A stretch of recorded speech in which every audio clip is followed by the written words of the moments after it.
मान्यवरांना नमस्कार. स्मिताताईंनी खरोखर चांगल्या प्रतीने सगळं त्यांचं पूर्व इतिहास कसा होता आणि काय होता हे सगळं सांगितलं आहे. पण मला असं वाटतं आहे की आमच्यासाठी ही पर्वणी जी आहे, मला वाटतं 20-25 मिनटं झाली असतील ताई, बरोबर ना? ती थोडीशी आणखी वाढली असती तर आम्हाला आणखी आनंद लुटता आला असता. नाही, खरं म्हणजे ना अजून बराच आहे प्रोग्राम, पण माझ्या असं लक्षात आलं की थोडासा लेट सुरू झाला आपला प्रोग्राम आणि तुमच्याकडे दुसरा पण एक प्रोग्राम आहे आणि मग तो थोडासा इनजस्टिस होतो. बरंच आहे, म्हणजे माझं जवळजवळ 50 मिनिटाचं तरी माझ्याकडे मटेरियल आहे. पण हा सगळा विचार करून मी थोडासा तो मग कोणीतरी छुटछुट बास मग रिवाइंडच्या खुणा करतो काय काय करतो. मला मान्य आहे, पण आम्हाला अतिशय खूप बरं वाटलं तुमच्या कार्यक्रमामुळे. आणखी जरा वाढला असतं 10-15 मिनिटं आहे, म्हणजे ह्याच्या पुढे पण मी 10-15 मिनिटं करू शकते. धन्यवाद धन्यवाद धन्यवाद. ओके, खूप छान. मनात काही राहून जाऊ नये त्यांनी. फक्त हा सगळा एकंदरीत माझ्या लक्षात आलं की नाही, कारण मग पुढे सगळ्यांनाच उशीर होतो ना. मंडळी, ताईंचा हा हास्याचा नजराणा आपल्याला नक्कीच आवडलेला असेल. धन्यवाद ताई आपले, थँक्यू. आणि परत पुन्हा या आमच्याकडे, अशी आपल्याला आग्रहाची विनंती. हो, वेगळा कार्यक्रम आम्हाला आवडेल. काय आताच तुम्ही बघतात प्रेक्षकांपैकी एक प्रतिनिधी का असं त्यांनी सांगितलं की आम्हाला तुमचं फार अजून ऐकायचं होतं, तर त्यामुळे विद्याताई आपलेही धन्यवाद.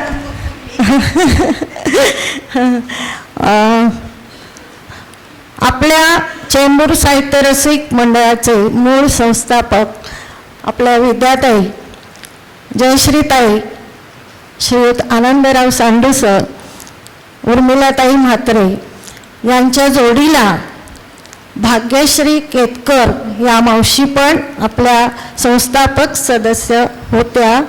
त्यांनी आपल्या या संमेलनासाठी विशेष पत्ररूपाने आशीर्वाद पाठवलेले आहेत. तर ते पत्र वाचण्याची विनंती मी प्राचीताईंना करते.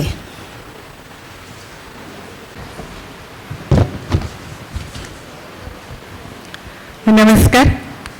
आपल्या भाग्यश्री केतकर ताई आहेत, ज्या आत्ता पुण्याला असतात. वयपरत्वे त्या इथपर्यंत येऊ शकल्या नाही आहेत. शरीराने त्या भलेही पुण्यात असतील, पण खरोखर मनाने आजच्या कार्यक्रमामध्ये आपल्यामध्ये उपस्थित आहेत. आणि आपल्या सगळ्यांना त्यांनी शुभेच्छापर, आशीर्वादपर एक पत्र पाठवलं आहे, त्याचं वाचन मी करते आपल्यासमोर. प्रिय रसिक मंडळी, सर्व बंधू भगिनींना माझे सप्रेम नमस्कार. साधारणपणे माझ्या आठवणीप्रमाणे 1995 चेंबूरमधील काही साहित्यप्रेमी मंडळी जमून आपण ही एखादी ग्रुप चेंबूरमध्ये सुरू करावा, या मतांमुळे रसिक मंडळी ह्या ग्रुपची स्थापना झाली. या सुमारास मी गोखले यांच्याबरोबर 10 ते 12 बायका पुणे येथे एका कार्यक्रमामध्ये त्यांचे कार्यक्रम अनुभवले आणि मग काय, चेंबूरला देखील असाच कार्यक्रम करायचा म्हणून रसिक संमेलन सुरू करायचं आम्ही निश्चित केलं. या रसिक मंडळात आम्ही सर्वांनीच कामं वाटून घेतली होती. माझ्याकडे जनसंपर्काचं काम होतं.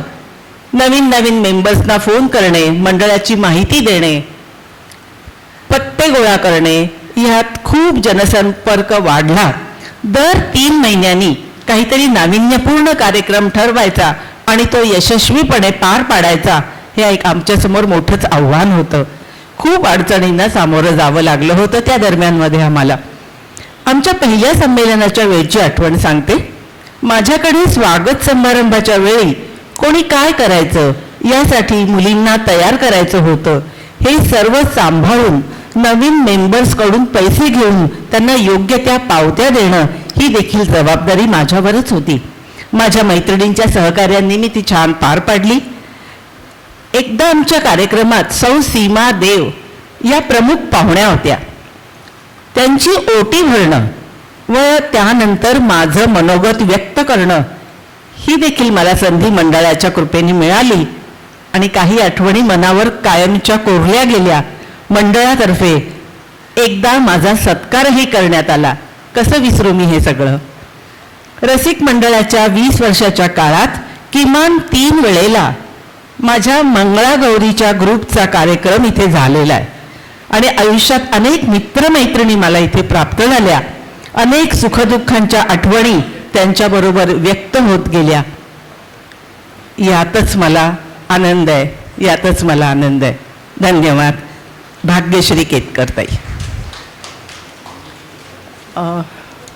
रसिकांना माझी अजून एक अशी निवेदन करते मी त्यांना की श्री अजित देशमुख यांचं पोलिसांचं मन हा जो कार्यक्रम, हा आपला पुढचा कार्यक्रम आहे. ज्यांना अनेक अनेक पुरस्कार प्राप्त आहेत. अतिशय सुंदर होणार आहे तो आपला कार्यक्रम. सरांचा आत्ताच फोन आला होता की ट्रॅफिकमध्ये अडकल्यामुळे मला यायला थोडासा उशीर होतोय. आता मुंबईचं ट्रॅफिक आपल्याला काय नव्याने सांगायला नको, आपण सगळे मुंबईकर आहोत. आणि ही एक गोष्ट अशी आहे की ही कोणाच्या हातातली गोष्ट नाही आहे. ते आहेतच, त्या आर के स्टुडिओजवळ त्यांची गाडी आहे, ते पोचतीलच 10 मिनिटामध्ये. पण तरीसुद्धा आपला पहिला कार्यक्रम संपला आहे, पुढचा कार्यक्रमाला थोडासा अवधी आहे. ते येतच आहेत. आपण थोडंसं आपण करूया काहीतरी व्यवस्था, तर तेव्हा काहीतरी हे करायची. पण मी तुम्हाला ही खरी खरी गोष्ट सांगते की सरांना यायला 10 मिनिटं उशीर होतोय. धन्यवाद. धन्यवाद भाग्यश्री केतकर मावशी आणि प्राचीताई. आता आपल्या मंडळाच्या सदस्या श्रीमती विशाखा यांना मी आमंत्रित करते. त्या मंडळाविषयी काही किस्से आपल्याला सांगतील. विशाखा. तर विशाखा. नमस्कार. विशाखा विवेक कुलकर्णी. खरं तर असं पूर्ण नाव सांगण्याची संधी मला रसिक मंडळाने दिली आणि मी ती कायम माझ्या सरकारी कार्यालयातही वापरली. माझा मुलगा लहान होता, साधारण 5 एक वर्षात असेल, आणि मुलगी मोठी होती. हे सगळं माझ्याकडे होतं थोडंफार. हे ह्याच्यासाठी सांगते मी तुम्हाला की शाळा कॉलेजमध्ये असताना खरं तर कॉमर्स स्टुडंट मी कधीच नव्हते. मला कायम आर्ट्सच्या वर्गात बसायला जास्त आवडायचं. त्यांच्या कथा कादंबऱ्या, कविता असं सगळं मला आवडायचं. पण खेडेगावामध्ये मुलींच्या इच्छा ह्या वेगळ्या असत नाहीत. त्या आईवडिलांनी ठरवलेल्या, मोठ्या बहिणींनी ठरवलेल्या अशा असतात.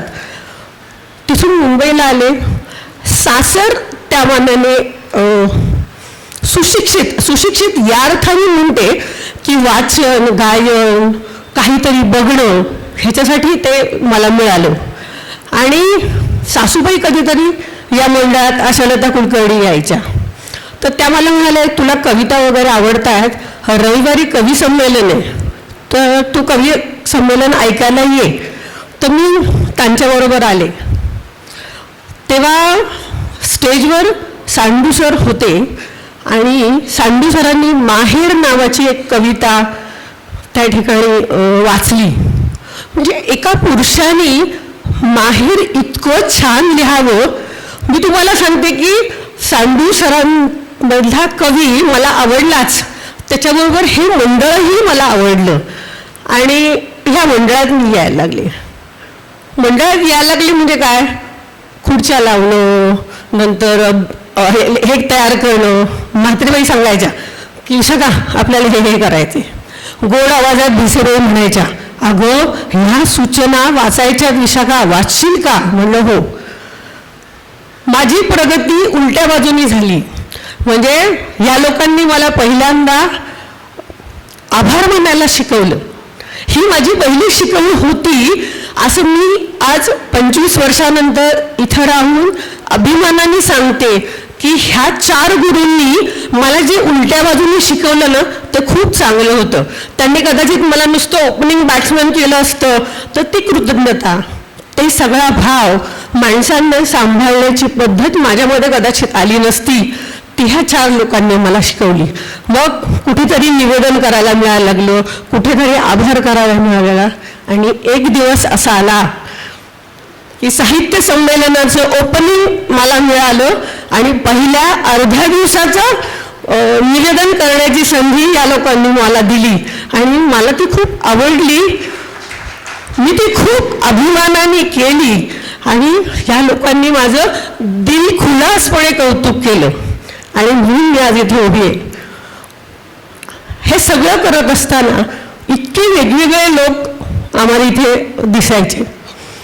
शन्नांवर काल म्हात्रे मॅडमने सांगितलं होतं, खूप लवकर आले हो आणि मागे कुठेतरी खुर्चीत काहीतरी पेपरवर करत बसले. आता एवढा मोठा लेखक आहे, आपण येऊन बोलायचं की नाही, ते धारिष्ट आमच्यामध्ये अजिबात नव्हतं. आम्ही सभोवती फिरत होतो आणि तिथे जायचं, त्यांच्याशी बोलायचं, तुमचं हे वाचलं हे सांगायचं. हे सगळं जे आहे ना, साहित्य रसिकने पेरलेलं आहे. कवी संमेलनांमध्ये सुद्धा नुसता ह्याच्यानंतर हा कवी, ह्याच्यानंतर हा कवी असं नाही. त्या कवीबद्दलची माहिती तुम्ही गोळा करा, त्याचं आणखी काय आहे ती तुम्ही समजून घ्या. हे ह्या लोकांनी प्रत्येक कार्यक्रम मला जे करायला दिले त्या कार्यक्रमांमधून मी शिकत गेले. आचार्य मराठे कॉलेजमध्ये ह्या प्रांगणांमध्ये किती कार्यक्रम केले असतील ह्याची गणतीच नाही असं आहे. आणि खूप वेगवेगळ्या प्रकारचे कार्यक्रम होते. एक गंमत सांगते, वीणादेव इथे आल्या होत्या आणि नेहमीप्रमाणे कार्यक्रमाची सुरुवात करायची आणि त्यांचं हे करायचं, माहिती सांगायची. असं माझ्याकडे आलं होतं. त्यांची माहिती वगैरे सांगितलं, सगळं झालं. आम्ही चहा प्यायला बसलो तर त्या मला म्हणाल्या की अंगावरची साडी आवडते का हो तुमची? म्हटलं हो का? तर म्हणाल्या नाही, तुमचा जो ह्याचा डीपी ना तुमच्या लेखाबरोबरचा, त्याच्यात हीच साडी आहे. मला सांगा, एवढी मोठी बाई होती ती, एवढी मोठी लेखिका, एवढी मोठी कलाकार, इतक्या छोट्या गोष्टीची दाद त्यांनी घेतली आणि ती मला सांगितली. मला खूप मजा वाटली. मी नेहमी कार्यक्रमांमध्ये माझ्यावर प्रभाव पडणारे 2 कवी आहेत. एक म्हणजे आनंद सांडू आणि दुसरं म्हणजे अशोक नायगावकर. असं मला नेहमी वाटतं. म्हणजे मी त्यांना खूप घाबरायचे, म्हणजे अजूनही घाबरते सर तुम्हाला म्हणजे. पण आता म्हणजे मी त्यांच्यासमोर उभा राहून माझं नाव विश्वा कुलकर्णी असं मला त्यांना सांगावं लागत नाही. ते मला ओळखतात.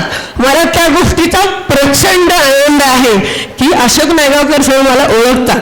म्हणजे मला सांगा, एका कुठल्या तरी खेड्यातली जिच्या जन्मगावाचा पत्ता नाही अशा मुलीला मुंबईपर्यंतचा तिचा प्रवास तिने केला आणि एवढे मोठ्या सोन्यासारखे दागिने माझ्या आयुष्यात आले.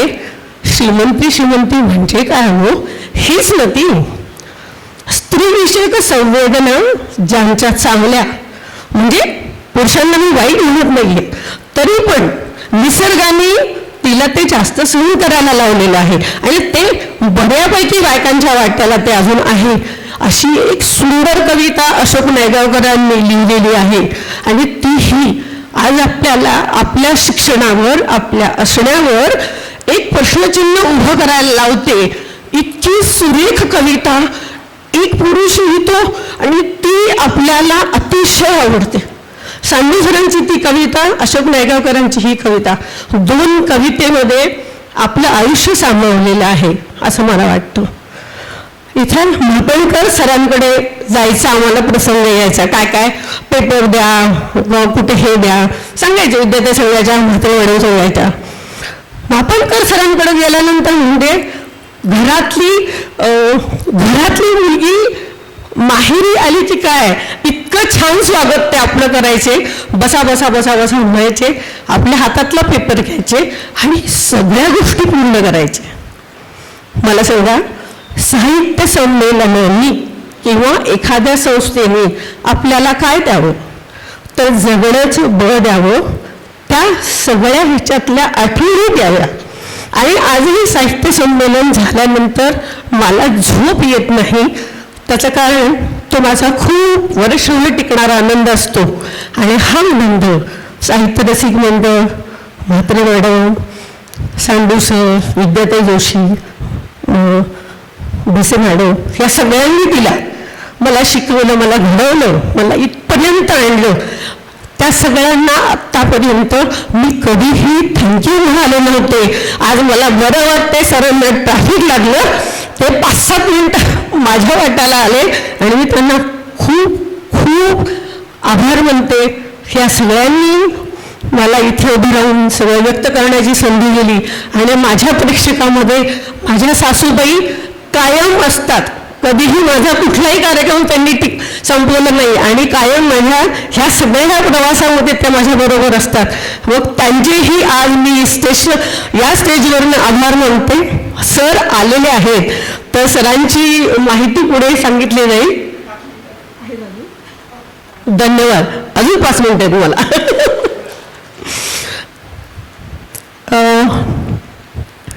आणखीन एक गंमत अशी आहे की आम्ही पूर्वी लेझिमच्या तालावर सगळ्या अध्यक्षांना स्टेजवर आणायचो.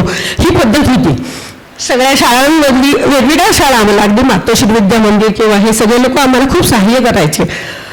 एकदा असं झालं होतं, एका मीटिंगमध्ये ठरलं होतं की ह्या बाजूने यायचंय आणि इकडे ते सगळं फीत वगैरे लावलेली असायची किंवा हे गेट उघडं असायचं आणि इकडनं यायचे. दुसऱ्या दिवशी काहीतरी करत असताना ते आमच्याकडनं चुकलं आणि मुलं आणि अध्यक्षाकडे लेझिमने इथपर्यंत आले. मग त्यांनी इथे लेझिमने सगळं केलं. आम्ही अध्यक्षांना त्याच्या खालनं बाहेर नेलं आणि तिकडून रिबीन कापून त्यांना आतमध्ये आणलं. पण आम्ही आमची प्रोसिजर फॉलो केली. त्यामुळे ह्या सगळ्या गमती घडत होत्या. किंवा माहिती सांगत असताना कागदावर लिहिलेलं असायचं पण स्टेजवर एवढी मोठी मोठी लोक बघताना घाबरायला व्हायचं. 2 वाक्यामधला शब्द महत्वाचाच निघून जायचा बऱ्याच वेळा आणि मग सगळं मिटिंगच्या वेळेस लेखाजोखा सगळा व्हायचा. कारण की आमचे प्रमुख सी आहेत ते 60-40 30-60 सगळ्यांचं मांडलेलं असायचं त्यांचं. मग ते सांगायचे तुझ्याकडनं ही चूक झाली आहे, हे पुढच्या वेळेस होता कामा नये. आणि आमच्याकडे कसं आहे माहिती का, सगळ्या बायकांचाच कारभार होता. म्हणजे आता तुम्ही बघताच आहात आम्ही सगळे महिलाच ह्याच्यामध्ये आहोत आणि एकटे संडूसर आहेत. पण ते एवढे मस्त हँडल करतात सगळ्यांना की विचारायला सोडले. आम्ही पूर्वी असं सगळं ठरवायचं वगैरे की ह्या रंगाच्या साड्या नेसायच्या किंवा पैठण्या नेसायच्या हे करायच्या. ते म्हणायचे त्याच्याकडे लक्ष देण्यापेक्षा ज्यांना ज्यांना जे जे काम दिलेलं आहे ते आधी व्यवस्थित वेळेवर पार पडा आणि नंतर त्या बाकीच्या. आणि एकत्र आल्या की गप्पा मारायच्या नाहीत. जे जे काम दिलेलं आहे त्या त्या गेटवर प्रत्येकीने जाऊन उभं राहायचं. सांडूसरांना किती त्रास होत असेल ह्याची कल्पना आम्हाला आहे. पण तरी आता आम्ही त्यांना सॉरी म्हणतो. आम्ही त्यांना खूप छळलं त्याच्या बाबतीत. कारण की बऱ्याच वेळा आम्ही एकत्र आलो की तू काय साडी नेसली मी काय साडी नेसली असं व्हायचं आणि आमचं लक्ष नसायचं पाहुण्यांकडे वगैरे. असं काहीतरी गोंधळ आम्ही करायचो. नंतर ते ओवाळणीचा हे किस्सा आहे त्याच्यामध्ये. आय थिंक पाणीपतकार आले होते. स्वच्छ पांढऱ्या शर्ट घातलेले छान पर्सनॅलिटी असलेले ते उभे राहिले दारात आणि ती ओवाळणारी जी मुलगी होती तिने कोरडं कुंकू नव्हतं आणलं, तिने ओलं कुंकू आणलं होतं आणि त्याच्यात कदाचित पाणी जास्त झालं होतं. तिने ते बोट उचललं. बोट उचलल्या क्षणी त्यांच्या पोटावर असं मस्तपैकी एक मोठा ओघळ आला आणि मग ती त्यांनी कपाळावर त्यांना लावलं.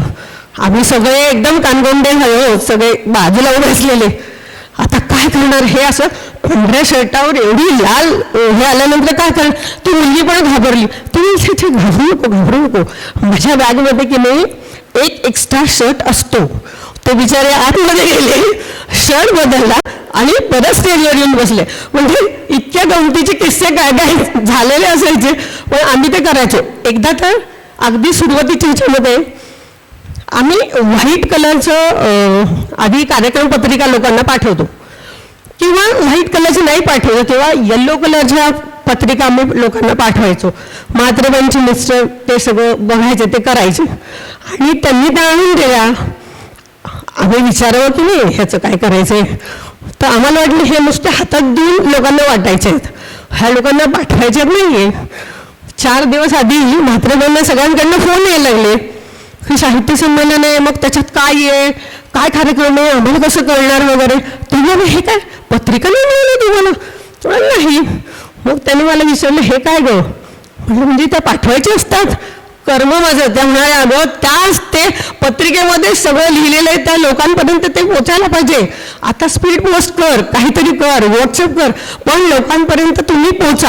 म्हणजे बऱ्याच वेळा काय म्हणते का काम करताना जरा ओव्हर कॉन्फिडन्स म्हणजे हो आपल्याला काय आता 10 वर्ष झालेत साहित्य रसिकमध्ये आपल्याला सगळं येतं. तसं नाही. ते आजही 21व्या वर्षी मला नाही वाटत की आपल्याला सगळं येतं, कारण की काम करत असताना किंवा स्टेजवर चढताना असं लक्षात येतं की नाही, ह्याच्या अगोदर आपण ही तयारी करायला पाहिजे होती, ह्याच्या अगोदर आपण ही तयारी करायला पाहिजे होती.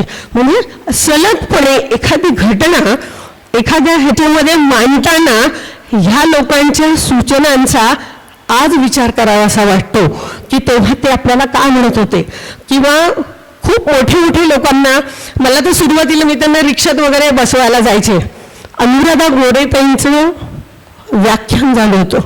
अक्षरशः हे पूर्ण खुर्च्या गच्च भरलेल्या होत्या, तेव्हा स्टेज असायचं, सगळे लोक रडत होते.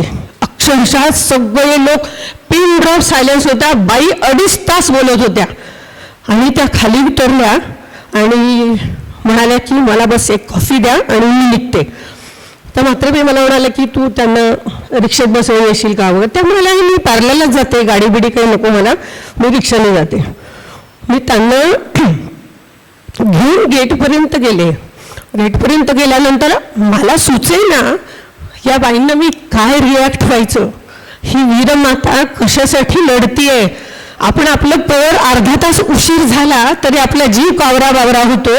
या बाईचा अख्खा तरुण मुलगा देशासाठी गेलाय, त्याच्यात काय घटना घडली ह्याचा विचार तिने केलेला आहे आणि त्याच्यासाठी ती लढतीये. त्यामुळे त्यांना मला फक्त नमस्कार करावासा वाटला. गेटमध्ये मी त्यांना नमस्कार केला. त्यांनी त्यांचं पुस्तक मला दिलं. मी तुम्हाला सांगते आजही ती आठवण माझ्यासाठी अनुराधाताईंची तशीच आहे. कशासाठी थँक्यू म्हणू ते म्हणणार नाही, कारण की मी ह्याच्यातच राहणार आहे आणि मला ह्याच्यात राहायला आवडेल. अजित देशमुख सर आलेले आहेत आणि खूप छान ते या ठिकाणी बोलणार आहेत, तर त्यांच्यासाठी पुढील व्यासपीठ मी सोडून देते. आणि आपण सगळ्यांनी माझं बोलणं मनपूर्वक ऐकलं त्याच्याबद्दल खूप खूप धन्यवाद. खिंड लढवायची म्हणजे काय असते ते विशाखाला आमच्या चांगलं जमतं. आदरणीय अजित सरांचं हार्दिक स्वागत. आमचे पराडकर सर पण आले आहेत सोबत. हार्दिक स्वागत सर. पराडकर सर पण ACP होऊन निवृत्त झालेले आहेत. म्हणजे पोलिसीमन किंवा पोलीस अधिकारी असताना कोणकोणत्या गोष्टींना तोंड द्यावं लागतं याचे किस्से त्यांच्याकडे बरेच आहेत आणि ते इतके सुंदर रंगवून सांगतात. त्यांचे कार्यक्रम सुद्धा असतात. खाकी वर्दीतील गप्पा असे आमचे ते पराडकर सर अजित सरांना घेऊन आलेले आहेत. खाकी वर्दी म्हणजे काय असतं. आपल्याला पोलीस अधिकारी म्हटलं की पोलिसी खाक्या आठवतो, पण मंडळी आपले आजचे हे पाहुणे पोलिसी वर्दीतील आहेत, पण त्यांच्या आत एक संवेदनशील मन आहे. हे संवेदनशील मन ते आपल्या पुस्तकातून लिहितात. मी आदरणीय सांडू सरांना विनंती करते त्यांनी आपल्या आजच्या पाहुण्यांना व्यासपीठावर घेऊन यावं आणि अजित सरांची मुलाखत घेणार आहेत जयश्रीताई भिसे. तर स्वागत आहे व्यासपीठावर आपलं. मी सरांचा परिचय करून दिलेला नाही, कारण आमच्या जयश्रीताई त्यांची मुलाखत घेणार आहेत. त्यातूनच सरांचं व्यक्तिमत्व आपल्याला उलगडत जाणार आहे. धन्यवाद. जयश्रीताई पुढचा ताबा आपल्याकडे, माईकचा ताबा घ्यावा.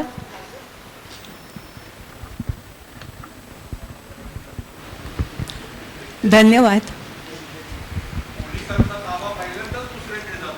हां, आज जरा सगळं वेगळं घडणार आहे. हो, त्यांचा सत्कार.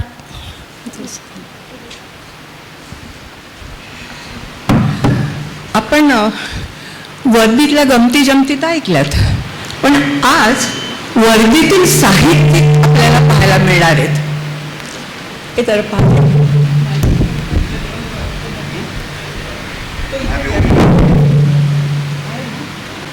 नाही. इथे इथे ठेव.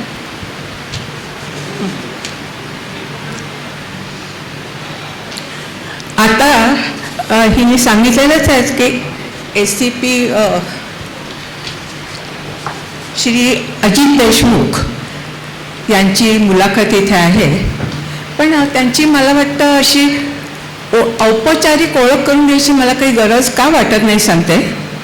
कारण आपल्या काही वपू काळेंनीच म्हटलं होतं, दिलेल्या ओळखीपेक्षा पटलेली ओळख जास्त चांगली. तर देशमुख साहेब, आपलं स्वागत आहे.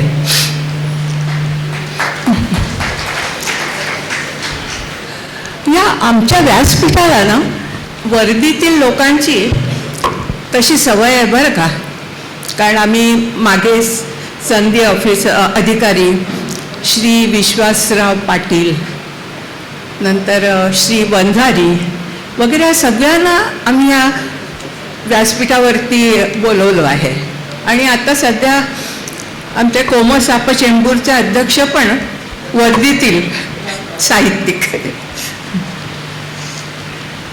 तर सर, वर्दीतील साहित्यिक म्हणून मी ओळख करून दिली. आता वर्दी पहिली आली ना, तर मी वर्दीविषयी विचारू का पहिलं? म्हणजे पोलीस खात्यात जाण्याची प्रेरणा कशी मिळाली? तर हा नेहमीचा प्रश्न असतो, तेच तुम्हाला विचारते की आपल्याला प्रेरणा कशी मिळाली. मुलाखतीला सुरुवात करण्यापूर्वी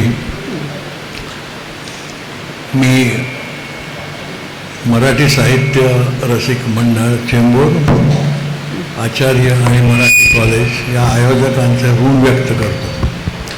आदरणीय नायगावकर साहेब, आनंद सांडू साहेब यांच्या समोर बोलताना मला आता खरं तर मला थोडा दबाव आलेला आहे. कारण साहित्य रसिक मंडळ चेंबूर याच्याबद्दल मी ऐकून होतो, आणि ज्यांना खरंच चोखंद रसिक म्हणतात, वाचक म्हणतात, खऱ्या अर्थाने सुशिक्षित, त्याला एरुडाईट शब्द इंग्रजीमध्ये, ते त्यांच्यासमोर बोलताना माझी उंची मला आता परत थोडीशी जाणवायला लागलेली आहे.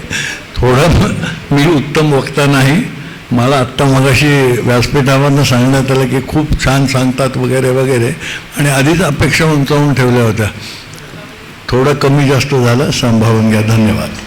आपला प्रश्न होता वर्दीची नोकरी माझी कशी सुरू झाली, त्यातनं प्रेरणा कुठून मिळाली. असं आहे, मला एक सांगावंसं वाटतं की आमचं कुटुंब खूप मोठं होतं आणि आम्ही कनिष्ठ मध्यमवर्गीय. तर भावांपैकी कोणीतरी एकाने सैन्य दलात जावं म्हणून माझ्या वडिलांची तीव्र इच्छा होती. त्याप्रमाणे त्यावेळेला माझ्या 2 भावांनी प्रयत्न केले.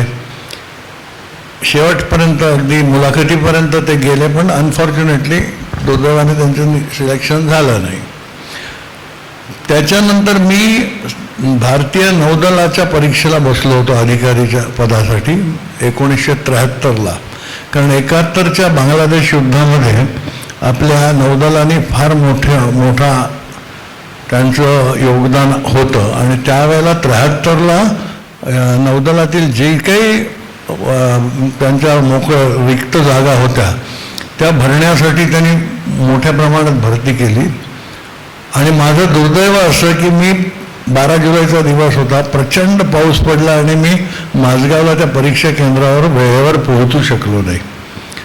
त्याच्यासाठी तयारी केली होती आणि ती तयारी मला पोलीस सब इन्स्पेक्टरच्या परीक्षेसाठी कामाला आली. आणि 73पासून ती परीक्षा चालू झाली. 74ला आमचं सिलेक्शनचं कळलं, 75ला आम्हाला ट्रेनिंगला त्यावेळेचं पोलीस ट्रेनिंग कॉलेज, आताची महाराष्ट्र पोलीस अकॅडमी, येथे मी रुजू झालो.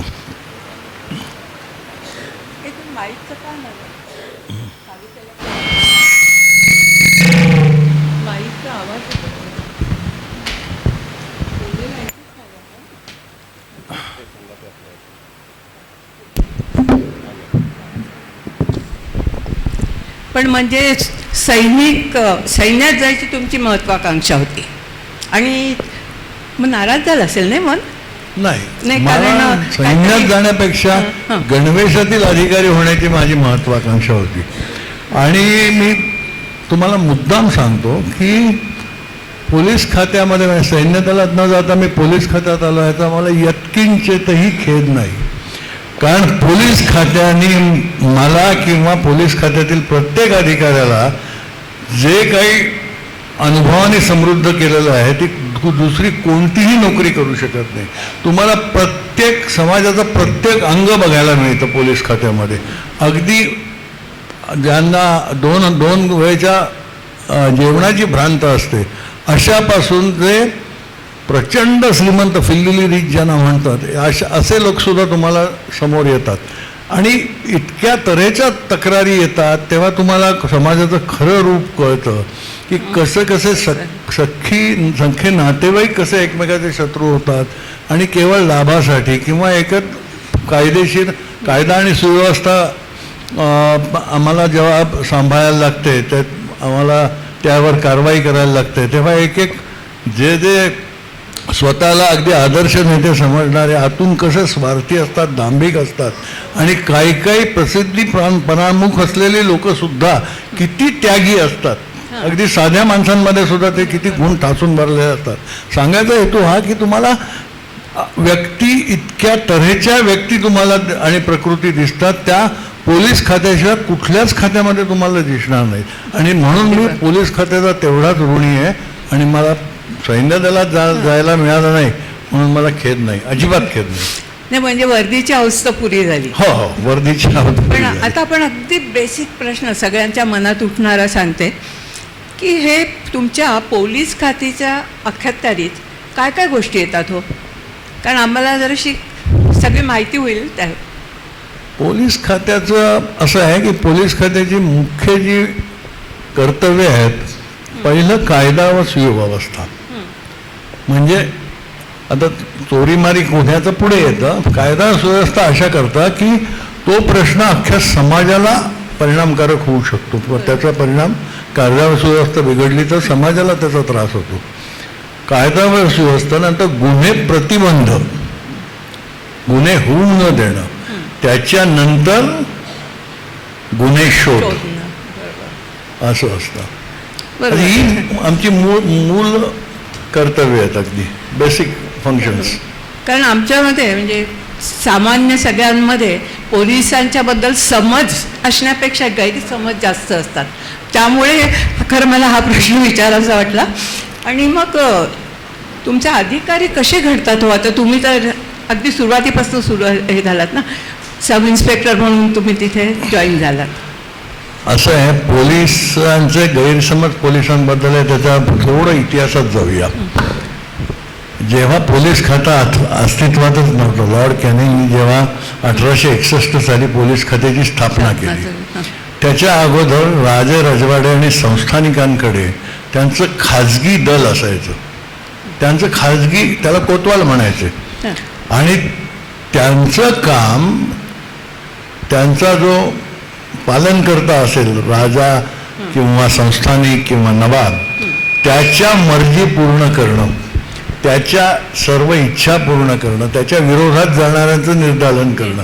म्हणजे त्यांचं इमान फक्त त्या चाकरी देणाऱ्याकडे असायचं. त्यामुळे ना त्याच्यानंतर जेव्हा स्वातंत्र्य चळवळ झाली तेव्हा आपल्याच हिंदी बांधवांनी गोऱ्या लोकांच्या हुकमांवरून आपल्या स्वातंत्र्य सैनिकांना जो अनन्वित त्यांचा छळ केला, त्यांना त्रास दिला, ते इतिहासात नमूद आहे सगळीकडे. त्यामुळे पोलिसांकडे बघण्याची एक जी वृत्ती असते, एक भावना असते ती लोकांची की हे राज्यकर्त्यांच्याच बाजूचे फक्त आणि न्याय देणार नाहीत आणि हाडेलप्पी करणारे असे. आता चित्र पालटलेलं आहे पूर्ण. आणि दुसरी गोष्ट एक सांगायची तर पोलिसांसमोर आत्ता म्हणजे एरवी रोजच्या कामात सुद्धा पोलिसांसमोर जे येतात ते नेहमी दोन माणसं येतात. एक तक्रारदार आणि एक फिर्यादी आणि एक आरोपित किंवा ज्याच्या विरोधात कंप्लेंट केली आहे तो. 50% तक्रारी आमच्याकडे दिवाणी स्वरूपाच्या असतात, त्याच्यात पोलिसांना काडी मात्र अधिकार नाही आहे. म्हणजे भाड्याची जागा सोडत नाही आहे कोणी, पोलीस स्टेशनला अर्ज देतात, आम्ही इतके दिवस झाले अर्ज दिला, पोलिसांनी काहीच केलं नाही, पोलिसांना त्याचा अधिकारच नाही आहे. आणि लोकांना काय वाटतं, मग बाहेर ती वदंता पसरते की त्यांनी मॅनेज केलं पोलिसांना, आम्ही अर्ज दिले काहीच झालं नाही. म्हणजे हे जे एक असतं, आणि दोघांनाही ॲट अ टाईम आम्हाला समझोता करायचा प्रयत्न पोलीस अतोनात करतात. काही अत्यंत म्हणजे पलीकडच्याला कोणत्याही परिस्थितीत त्याला त्रास द्यायचा, कायदेशीर कारवाई त्याच्यावर व्हावी म्हणून त्यांची इच्छा असते. त्यामुळे दोन्ही पक्षांना काही आम्हाला समाधान देता येत नाही. एक पक्ष नाराज होणं स्वाभाविक आहे. ते आपल्याला आता बऱ्याच गोष्टी कळल्या नाही, या आता आपल्याला माहितीच नव्हत्या. पण आता एक मला सांगा, तुम्ही 12 महिने 24 तास गुन्हेगार यांच्यात राहता, हं? तर मग तुमचं संवेदनशील मन कसं काय जपता हो? मगाच्या प्रश्नामध्ये एक तुम्हाला म्हणजे अर्ध उत्तर राहिलं ते सांगतो. पोलिसांचं ट्रेनिंग अत्यंत खडतर असतं. ती एक प्रकारची इन्व्हेस्टमेंट आहे असं समजा. त्यावेळेला शारीरिक शिक्षण जे आहे, शारीरिक प्रशिक्षण असतं ते फार म्हणजे फार खडतर असतं. त्यावेळेचे म्हणजे सकाळी ट्रेनिंगच्या वेळेला सकाळी 6 वाजता सुरू होणारा दिवस रात्रीच्या बिगुल कॉलनी संपतो, तोपर्यंत सतत प्रशिक्षण चालू असतं. दुपारच्या वेळात इंडोर क्लासेस म्हणजे कायद्याचा अभ्यास, कायद्याबद्दलची व्याख्यानं, लेक्चर्स, हे ते सगळं असतं. कायद्याचा अभ्यास असतो दुपारी. पण सकाळी परेड, त्याच्यात शस्त्र हाताळणी, नंतर वेगवेगळी शस्त्र हाताळणी, त्याच्यानंतर ऑब्स्टॅकल क्रॉसिंग, रनिंग आणि सगळ्या प्रकारचे मैदानी जे कवायती असतात त्या करायला लागतात. आणि म्हणजे सगळे असे शेलाटे होतात ट्रेनिंग चालू झाल्यापासून 3 महिन्यामध्ये. आणि हा इतिहास आहे आणि ते एक त्याला काही इलाज नाही आहे. आणि तुम्हाला एक सांगतो, सैन्य दलात असो, पोलीस खात्यात असो, बॉर्डर सिक्युरिटी फोर्समध्ये असो किंवा कोणतेही, त्या PTचे जे 8 प्रकार आहेत ब्रिटिश काळापासूनचे, ते अजूनही चालू आहेत आणि तेच सगळीकडे असतात. म्हणजे त्या प्रकारांना खरोखर काहीतरी मूल्य आहे. अजूनही ते तसेच PTचे प्रकार 8 जे आपल्याकडे असायचे पहिल्यापासून, तेच आम्हाला पोलीस खात्यात अगदी कॉन्स्टेबलरी टू ऑफिसर्स आणि अगदी नॅशनल पोलीस अकॅडमी IPSचं ट्रेनिंग होतं तिथेही तेच असतात. पण शारीरिक क्षमता मात्र पोलीस खात्यामध्ये लागते. आणि आपल्याकडचे बरीच मुलं तिथे कमी पडतात. अभ्यास करतात सगळे, पण जेव्हा भरतीची वेळ येते तेव्हा पोलीस कॉन्स्टेबलरीसाठी सुद्धा मग तेव्हा ते 1 महिनाभर धावायला सुरुवात करतील, 15 रोजचं त्यांच्यामध्ये सातत्य नसतं.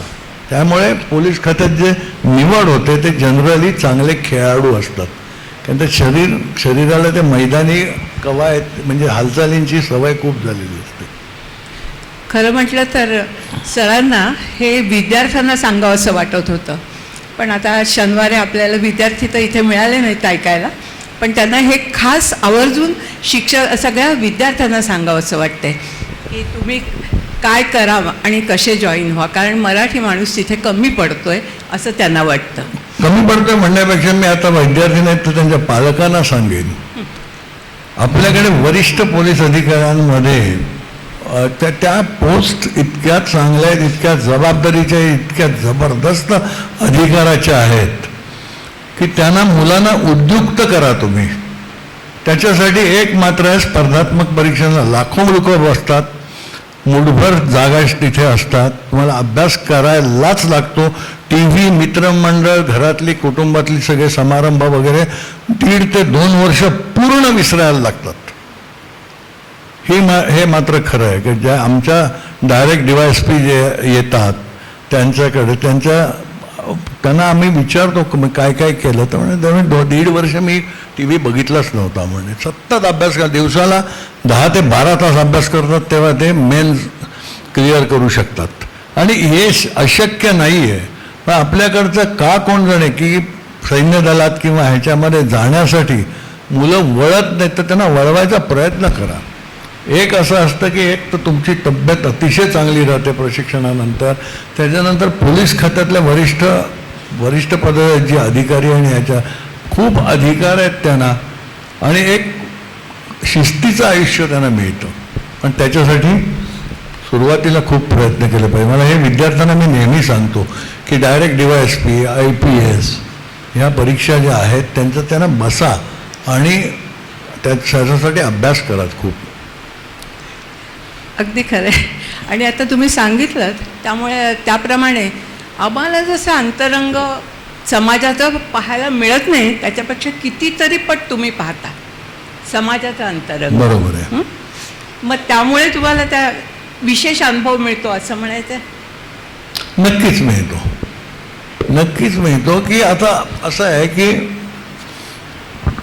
तुम्हाला कल्पना नसेल असे बारीक बारीक सारे गुन्हे कुठे कोपऱ्यात चाललेले असतात. तिथे मुलं वळत असतात, तिथे काही अड्डे असतात, तिथे काही तिथे अंमली पदार्थ मिळत असतात. ती सुरुवात असते अक्षरशः. हे आपल्याला, आणि त्याला मुलाला जर विचारलं तो अतिशय चांगल्या घरातनं आलेला असतो एखादा, मग त्याला आम्ही समुपदेशन करतो, सगळं करतो, ऐकतो, पण शेवटी तुम्हाला 24 तास तर त्या मुलाला हे करता येत नाही ना, असं आहे. पण मी माझ्या एक उदाहरण सांगतो.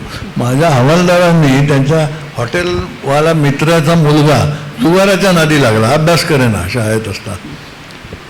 त्याला ते रोज शाळा सुटल्यावर डिटेक्शन रूममध्ये आणून बसवायचं आमच्या पोलीस स्टेशनला. 10 दिवस गेले, 15 दिवस गेले, म्हण अभ्यास कर, तू पुस्तक वाचत बसत जावी. इकडे आरोपीची एन्क्वायरी चालू असल्यामुळे ते घाबरलेला असायचा असतो थोडा. त्याला बसवला. तो मुलगा आता फार मोठा बिझनेसमॅन आहे, त्या हवालदारही मला माहीत आहेत कोण आहेत ते. म्हणजे असं त्यांच्या हातून इतकं सुंदर सामाजिक कार्य केलं गेलं. त्यांना कळलं की हा मुलगा आता वाया जातो. हां, वडिलांनी त्याचं सांगितलं ऐकत नाही वगैरे. त्याने एक साधं उदाहरण आहे हे असं. पण पोलिसांना चांगली अशी कामं खूप करता येतात ज्याची आम्हाला कल्पना नसते असं म्हणूया. तुम्ही 1975 ते 2010 अशी पोलीस खात्यात सेवा केली. मग अंगी अगदी पोलीस बाणा भिनला असेल ना? मग नाही, पण मग घरात काय झालं? घरात थोडंसं परिणाम होतो त्याचा, नाही असं नाही, प्रामाणिकपणे सांगतो. काय होतं तुम्हाला सांगतो की आम्ही पोलीस खात्यात ड्युटी करत असताना तरुण मुलं काही म्हणजे नाक्यावर सिगारेट ओढताना बघतो आपण. नाईट राऊंडच्या वेळेला कुठेतरी कारमध्ये ड्रायव्हिंग लायसन्स नसताना अख्खा ग्रुप असतो, त्यांचा गट असतो, अडवलं, घरी माहिती नसतं, यांनी सांगितलं असतं त्याच्याकडे जातो, त्यांनी सांगितलं असतं याच्या घरी जातोय मी वगैरे, ते नेहमीच कॉलेजच्या मुलांचं असतं. पण ह्या गोष्टी बघितल्यानंतर किंवा एखाद्या पबमध्ये मुलं असतात काही, मग आपण घरी येतो आणि स्वतःचा मुलगा जर रात्री उशिरा आला तर ते साहजिक आठवतं आणि आपण त्याला दम मारतो, उद्यापासून तो हे करू नको, नाही तू असं कर तसं कर. मग ते थोडंसं होतं. घराचं नुसतं पोलीस स्टेशन करून टाकलंय वगैरे वगैरे असे डायलॉग ऐकायला मिळतात आम्हाला. अगदी खरं. आणि सगळ्या पोलीस अधिकाऱ्यांच्या बाबतीत होतं हे, की मुलं जरा त्यांना असं वाटतं की नको तेवढे हे नियम आमच्यावर लावतात घरामध्ये. आणि आता आपल्याला तपास कौशल्यासाठी असे बरेच काही सन्मान प्राप्त झालेत. आता त्याबद्दल जराशी सांगा. असं आहे, माझं भाग्य असं की मी जवळजवळ 2/3 माझी सर्व्हिस क्राईम ब्रँचमध्ये झाली. त्यामुळे तिथे संवेदनशील गुन्हे खूप तपासायला मिळाले मला. आणि क्राईम ब्रँचचं असं आहे, पोलीस स्टेशनला प्रचंड काम असतं, प्रचंड म्हणजे प्रचंड, तुम्हाला कल्पना येणार नाही.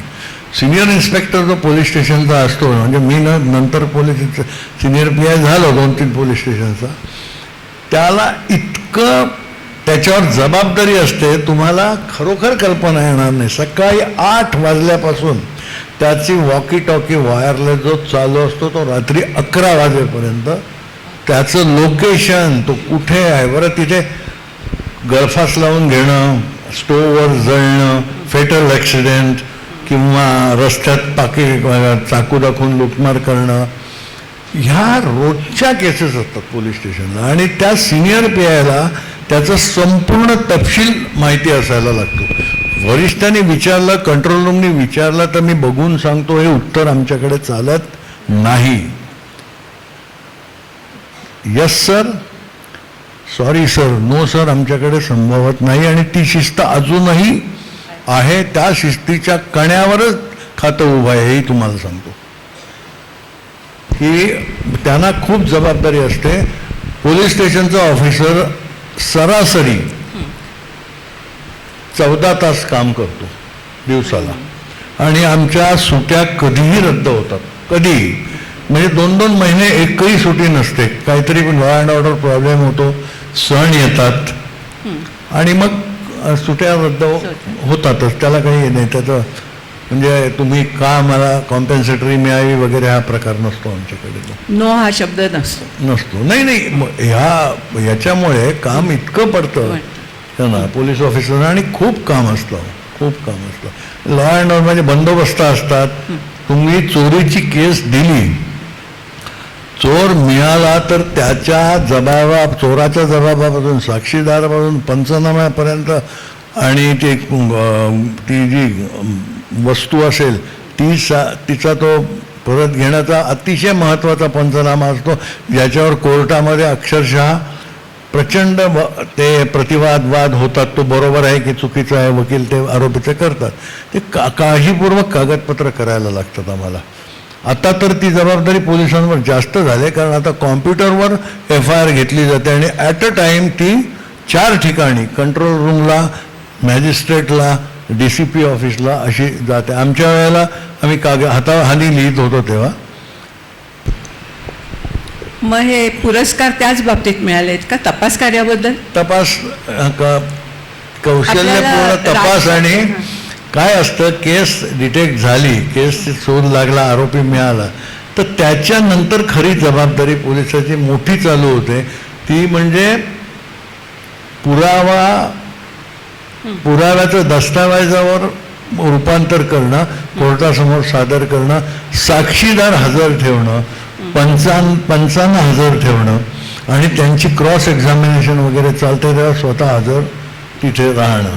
तर मला ते जे मिळालेलं आहे पुरस्कार, तो सन्मान चिन्ह मिळालेलं आहे पोलीस महासंचालकांचं. तो कौशल्यपूर्ण तपास आणि केस निकाली निघेपर्यंत त्याचा पाठपुरावा करण्याची वृत्ती, असं त्याच्यामध्ये सायटेशनमध्ये आहे ते.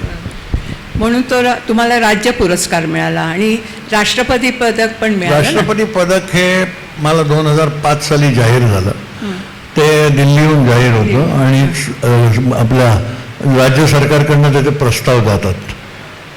ते सुद्धा असं आहे की त्या अधिकाऱ्याच्या किंवा कर्मचाऱ्याच्या, पोलीस खात्यातल्या अंमलदाराच्या पूर्ण सेवेमध्ये एकही लाल ठिपका चालत नाही. म्हणजे रिप्रिमांड म्हणजे सगळ्यात कमीत कमी शिक्षा असते ती रिप्रिमांड किंवा कॉशन, ती सुद्धा चालत नाही. आणि त्याचे सलग 10 गोपनीय अहवाल, 10 वर्षाचे गोपनीय अहवाल, कॉन्फिडेन्शियल रिपोर्ट्स हे आउटस्टँडिंग लागतात. म्हणजे त्याचा परफॉर्मन्स सलग 10 वर्ष आउटस्टँडिंग हवा तर तो एलिजिबल ठरतो, पात्र ठरतो त्या प्रस्तावासाठी. मग असे ऑफिसर्स निवडले जातात आणि त्यांचे पाठवले जातात. खूपच प्रेस्टिजियस आहे म्हणायचा हा तो सर्वोच्च सन्मान आहे. सर्वोच्च सन्मान म्हणजे प्रत्येकाचं स्वप्न असतं. आपण वर्दीतलं परत ऐकलं नाही का, आता परत आपल्याला समजलं सुद्धा. पण आता आपण जराशी साहित्यिक कसे घडले बुवा हे जरा विचारायला लागेल ना आपल्याला. म्हणून मी तुम्हाला लिखाणाची आवड आधीपासून होती का असं मला विचार. लिखाणाची आवड असं म्हणता येणार नाही. मला वाचनाची आवड होती पहिल्यापासून. पण काही काही अनुभव असे असतात खात्यात आलेले, प्रत्येक अधिकाऱ्याला असतात, ते मी लिहून काढले म्हणजे ते फेसबुकवर टाईप केले आणि इतका प्रचंड प्रतिसाद त्याला मिळाला. आणि असं नुसतं ते अंगठा वगैरे छान वगैरे असं नाही, तर लोकांनी ते लिहिलं हे माहितीच नव्हतं आम्हाला, असं होतं तसं होतं. वेगवेगळे अनुभव लिहिले मी, व्यक्तिचित्र लिहिले, आमच्या हवालदारांबद्दल लिहिलं. आणि मग मला कळून आलं की म्हटलं मला केवढं समृद्ध केलं या खात्याने. आणि मग माझे जे असे विद्वान किंवा मित्र होते माझ्यापेक्षा वरच्या श्रेणीतले वाचक वगैरे वगैरे, त्यांनी मला सांगितलं हे तू लिहून काढ, पुस्तक करूया आपण याचं, म्हणजे करायला पाहिजे. आणि पुस्तक केलं आणि त्याला प्रतिसाद मिळाला. मला कल्पना नव्हती की मी लेखक हे बिरुदावली मला लागेल. आणि डी के सांडू प्रतिष्ठानचा पुरस्कार मिळाल्यावर तर मी सन्माननीय झालो. तरी मला माहिती नाही, पण जरी तुम्हाला 14 वर्ष पुस्तक बाहेर म्हणजे यायला झालं, पण मंडळी हे 14 वर्ष लागली असली ना तरी एका वर्षामध्ये 3 आवृत्त्या निघाल्या. म्हणजे ह्यावरूनच त्याची लोकप्रियता पाहू शकता. खरं ना, मला तुमची परवानगी असेल तर थोडंसं बोलायचं आहे तुमच्या पुस्तकाबद्दल. हां, म्हणून पुस्तक वाचताना प्रभावी ओघवती भाषा आणि सहज वर्णनातून आपण घडलेले प्रसंग वाचकांसमोर असे उभे करतात की मग ती कथा कुठलीही असो, हरवलेल्या मुलाची असो, एका मातेला तुम्ही मिळवून दिलेली, किंवा एखाद्या अल्लड मुलीने अजाणताच लग्न करून टाकलं पण तिला परत तिच्या घरी आणून सोडलं, की इतकी मनाला भिडणाऱ्या गोष्टी असतात. शिवाय तुमची व्यक्तिचित्रणंसुद्धा, तो कॉन्स्टेबल परब किंवा दुसरी पण अगदी डोळ्यासमोर उभी राहतात. मात्र तुमच्या आता त्याशिवाय त्यांनी पोलिसांची हतबलता हा जो विषय मांडला आहे ना, तो वाचताना खरंच आपल्याला वाटतं की यांना कळतंय हा माणूस गुन्हेगार आहे, पण ते काही करू शकत नाहीत. अशा बाबतीत त्याच्याबद्दल तुमची घालमेल मनाची ती पण त्याच्यात जाणवते. खरी गोष्ट आहे. काय माहिती आहे का, जिथे कायद्याचा दुरुपयोग करण्याची वृत्ती असते तिथे मला माहिती असतं की ज्या तिखटपणे जो म्हणजे साध्या शब्दात सांगायचं तर मसाला ठासून भरून तक्रार केलेली आहे, तसं काही नाही हे आम्हाला एका नजरेत कळतं. कळलं का? पण काय असतं, कोणी तक्रार द्यायला आलं तर आम्ही नकार देऊ शकत नाही. तो शिक्षापात्र अपराध आहे पोलीस खात्यात, पोलिसाचा. म्हणजे आम्हाला बर्किंग हा फार सिरियस डिफॉल्ट समजला जातो. तुम्ही तपास करा, त्याच्यानंतर तुम्ही ते वर्गीकरण करा की गैरसमजावर आधारित होती वगैरे वगैरे, याच्यात पुरावा नाही. पण अशा वेळेला तो जो व्यथित बाधित व्यक्ती असते तिला त्रास व्हायचा तो होतोच. तर तेव्हा हतबलता आम्हाला जास्त जाणवते. कॉन्स्टेबलबद्दल बोललात तर तुम्ही मुद्दाम आता सांगतो, तो प्रश्न थोडा वेगळा आहे तो तुमचा. पण पोलिसांचं काम हे पूर्णपणे सांघिक आहे, 100% ते सांघिक आहे. आणि गुप्त वार्ता ज्याला क्रिमिनल इंटेलिजन्स म्हणतो त्याच्यावरच ते चालतं. म्हणजे चान्स डिटेक्शन ज्याला म्हणतात की रेड हँड आरोपी मिळाला किंवा तो गर्दीत पळत असताना पडला आणि मिळाला वगैरे वगैरे, त्याचा शोध घेणं. आता जर इलेक्ट्रॉनिक गॅजेट्समुळे काय होतं आहे, मोबाईल आरोपीचं असतं त्याचं लोकेशन पण कळतं. आता ट्रॅकिंगवर ठेवलं हे केलं, हे आता पूर्वी काहीही नव्हतं. जेव्हा फक्त लँडलाईन फोन होते त्यावेळेला कसं असायचं ते जे कॉन्स्टेबल्स, ती पण एक कला आहे खबरे निर्माण करणं स्वतःचे. तुम्हाला सांगतो, एखादी मोठी संवेदनशील केस झाली किंवा मोठी घरफोडी, एखाद्या ज्वेलरचं दुकान लुटले, त्याचा आरोपी नंतर पकडले, सगळा माल पकडला काही कोटीचा, तो असा मांडलेला असतो, वरिष्ठ अधिकारी बसलेले, इन्स्पेक्टर्स बसलेले, डिटेक्शन ऑफिसर, मागे कॉन्स्टेबल्सची एक लाईन असते उभी. मी तुम्हाला सांगतो 99% केसेसमधला त्या लाईनमधला एक माणूस या सगळ्या यशाला जबाबदार असतो. त्यांनी खबर आणलेली असते. आणि हे अनसंग हिरोज असतात. म्हणजे तुम्हाला आश्चर्य वाटेल, इतकी फोटोग्राफिक मेमरी आम्ही पाहिलेली आहे खात्यामध्ये की ते परब जमादार आमचे होते ते, माझ्याकडे एक मुस्ताक म्हणून हवालदार होते, तर फासे पारधी आरोपीचं नाव नुसतं घेतलं तर ते टाईप करता करता असं सहज बोलून जंत्री सांगायचे ते की 91ला 40 गावनी ताब्यात घेतला होता, तो येरवड्याहून पळाला होता, हे केलं ते केलं. कसं काय यांच्या लक्षात राहतं आणि सहज म्हणून. हे धन आहे आमच्या खात्याचं खरं तर सांगायचं तर. ह्याच्यावर खातं आमचं चालतं गुप्त वार्तेच्या ह्याच्यावर. तर ते म्हणून मी त्या परत जमादारांचं व्यक्तिचित्र लिहिलेलं आहे.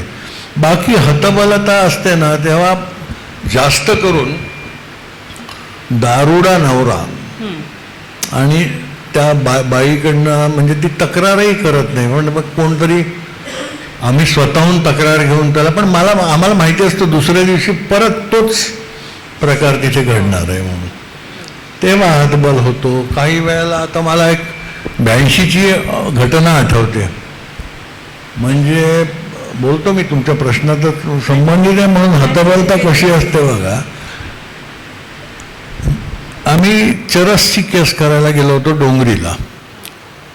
तिथे म्हणजे काही मिळालं त्या माणसाला ताब्यात घेतलं, पण तिथे जे रेंगाळत होती मुलं व्यसनी, त्यांच्या अंगावर काहीच नव्हतं, पण ते काय विकत घ्यायला आले होते.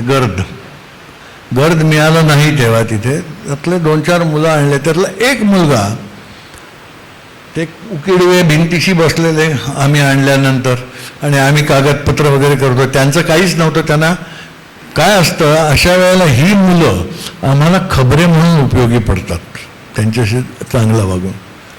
त्यांना बसवलं होतं. त्यातला एक मुलगा, माझ्याकडे सिडनी शेल्डनचं पुस्तक होतं टेबलावर, मला म्हटलं सर मी घेऊ का वाचायला? ते म्हटलं घे. मग त्याला विचारलं नाव, त्याने नाव सांगितलं. IITचा ड्रॉपआउट होता तो. आणि मी तुम्हाला सांगतो एवढा हुशार, इंग्रजीवर प्रभुत्व, अफाट वाचन, पण ह्या ड्रग्सच्या विळख्यामध्ये, अंमली पदार्थाच्या विळख्यामध्ये तो रस्त्यावर आला होता फुटपाथवर. म्हटलं तू खातोस काय? तो म्हणे मी कुलाब्याला साहेब फॉरेनर्स येतात, त्यांना विचारतो की तुम्हाला हिंदू क्रिमेशन पाहायचं आहे का म्हणून, दहनविधी पाहायचं का? मग ते हो म्हणाले. तर मग आम्हाला फोटो काढता येतील का? तर हो म्हणल्यावर ते टॅक्सी करून त्यांना चंदनवाडी स्मशानभूमीत नेतो. तिथे त्यांचे ते फोटो वगैरे काढले, त्यांनी बघितलं बॉडी जाळताना की मग याला $5 त्याचा दिवस निघून जायचा त्याच्यामध्ये. असं आहे. म्हटलं कुठे राहतोस तू? तो एक माहीमला राहायचा तो. आता मी तेव्हा माझी 6 वर्ष सर्व्हिस झालेली, 6-7 वर्ष. म्हटलं आपण मोठ्या काहीतरी चांगलं काम करूया म्हणून मी त्याच्या आई-वडिलांना बोलवायला पाठवलं. कॉन्स्टेबल जीप पाठवली, त्यांना बोलवलं. वडील प्रोफेसर होते, आई शिक्षिका, आणि आले समोर बसले. ह्याला आई वडील येणार एकदम समोरासमोर नको म्हणून त्याला दुसरीकडे बसवलं, दुसऱ्या खोलीत हवालदारांनी. आणि ते आले आणि मला विचारलं काय आहे? म्हटलं अहो तुमचा मुलगा. हो म्हणे आम्ही त्याला डिसोन केला आहे. तर म्हटलं अहो त्याची अवस्था फार वाईट आहे, आम्हाला माहिती आहे म्हणे, त्यांनी ते स्वतःवर ओढवून घेतलं आहे, आम्ही हर प्रयत्न केले, त्याला रिहॅबिलिटेशन सेंटरमध्ये टाकलं, सगळं सांगितलं. म्हटलं तुम्ही घरी नाही का घेऊन जाणार? म्हटलं नाही म्हणे. बाकी काय आहे का? म्हटलं नाही. मला ते इतकं विचित्र वाटलं. आणि ते गेल्यानंतर ते आमची बरॅक होती आणि आमची पहिली खोली माझी, आणि ती खिडकी, तो रस्ता असा होता. ह्या हवालदारांनी ते गेल्यावर आमच्या हवालदारांनी आणून परत त्यांना बसवलं इकडे. मला म्हटलं आले होते आई वडील. त्या हवालदारांनी त्यांना सांगितलं कोणतरी आलेत, तुम्ही कुठे आहेत? तर म्हटलं त्यांचं म्हटलं तुला डिसोन केलं आहे ना? हो, पण आई वडील कुठे आहेत म्हणे. म्हटलं गेले. म्हटलं त्यांनी बघितलं, त्यांनी पाठमोरे पाहिलं आणि जो हंबरडा फोडला आई म्हणून, त्यावेळेला म्हणजे त्याचा तो पश्चात्ताप. मला म्हणला होता की मी ह्याच्यातनं बाहेरच येऊ शकत नाही, मी जर घेतलं नाही गर्द तर मी तडफडतो म्हणे साहेब म्हणे. तर तो पाठमोरा त्यांनी आईला हाक मारली जोरात. तर वडिलांनी त्यावेळेला आईचा हात धरला आणि झप झप झप झप पुढे तिला ढकलत नेली की तिचा विचार बदलायला नको परत जायचा. मी त्या मनात आलं त्या आईच्या काळजात काय झालं असेल त्यावेळेला. हो, हलून गेलो मी आतून. त्याला बसवला तर नंतर ही डाईड अनक्लेम्ड, म्हणजे डोंगरीला तो नंतर वारला मुलगा. फार हुशार मुलगा होता. हे असे प्रसंग ना कधी विसरले जात नाहीत अहो खात्यामधले. आणि हे तुम्हाला म्हणजे मी म्हटलं ना ते पोलीस खात्यात अनुभव येतात ते असे वेगवेगळे अनुभव असतात.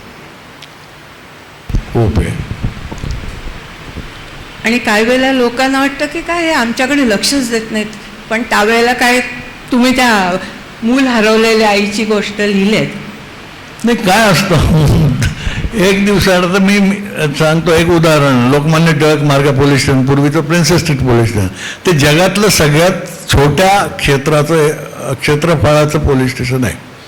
1.27 स्क्वेअर किलोमीटर त्याची एरिया, पण फ्लोटिंग पॉप्युलेशन दुपारी 12 ते 14 लाख असतं तिथे. कारण 4 मोठी मार्केट्स आहेत ते, electricals, medicinal, raw material, Boolean आणि क्लॉथ मार्केट. त्यामुळे इतकी गर्दी, त्या रोज स्नॅचिंग, बॅस स्नॅचिंग तर रोजचं असतं तिथे.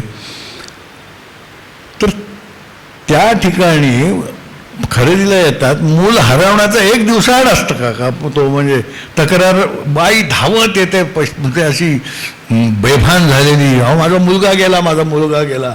आणि आम्हाला माहिती असतं की तो अर्धा पाऊण तासाने मिळणार. मग ऑफिसर आपलं दुसरं काम करत असतो. तो पहिले नाव आणि पत्ता, अंगावरच्या खुणा वगैरे ते लिहून घेतो, कंट्रोल रूमला कळवतो. SO6 म्हणजे आमच्याकडे एक रजिस्टर असतं, त्याच्यात एंट्री करतो का. पण ह्या थंड निर्विक म्हणजे आमचं नाही काम चालू असतं. त्या बाईचा असा समज होता की माणसं आहेत का राक्षस, माझं मूल हरवलं आणि हे आपले त्यांच्यात काहीच फरक नाही. चहा पितायत काय, हवालदारांना दुसरं काम सांगतायत काय, आम्हाला माहिती असतं. अर्ध्या पाऊण तासात पेट्रोलिंगवाल्या घेऊन येतात त्या मुलाला, किंवा फोन येतो या दुकानामध्ये साहेब एक मुलगा आहे हरवलेला. आणि हे मिळाल्यावर मग ते आणखीन वेगळं, आईचा तो आनंद, रडारड सगळं, हे पण वेगवेगळे अनुभव असतात.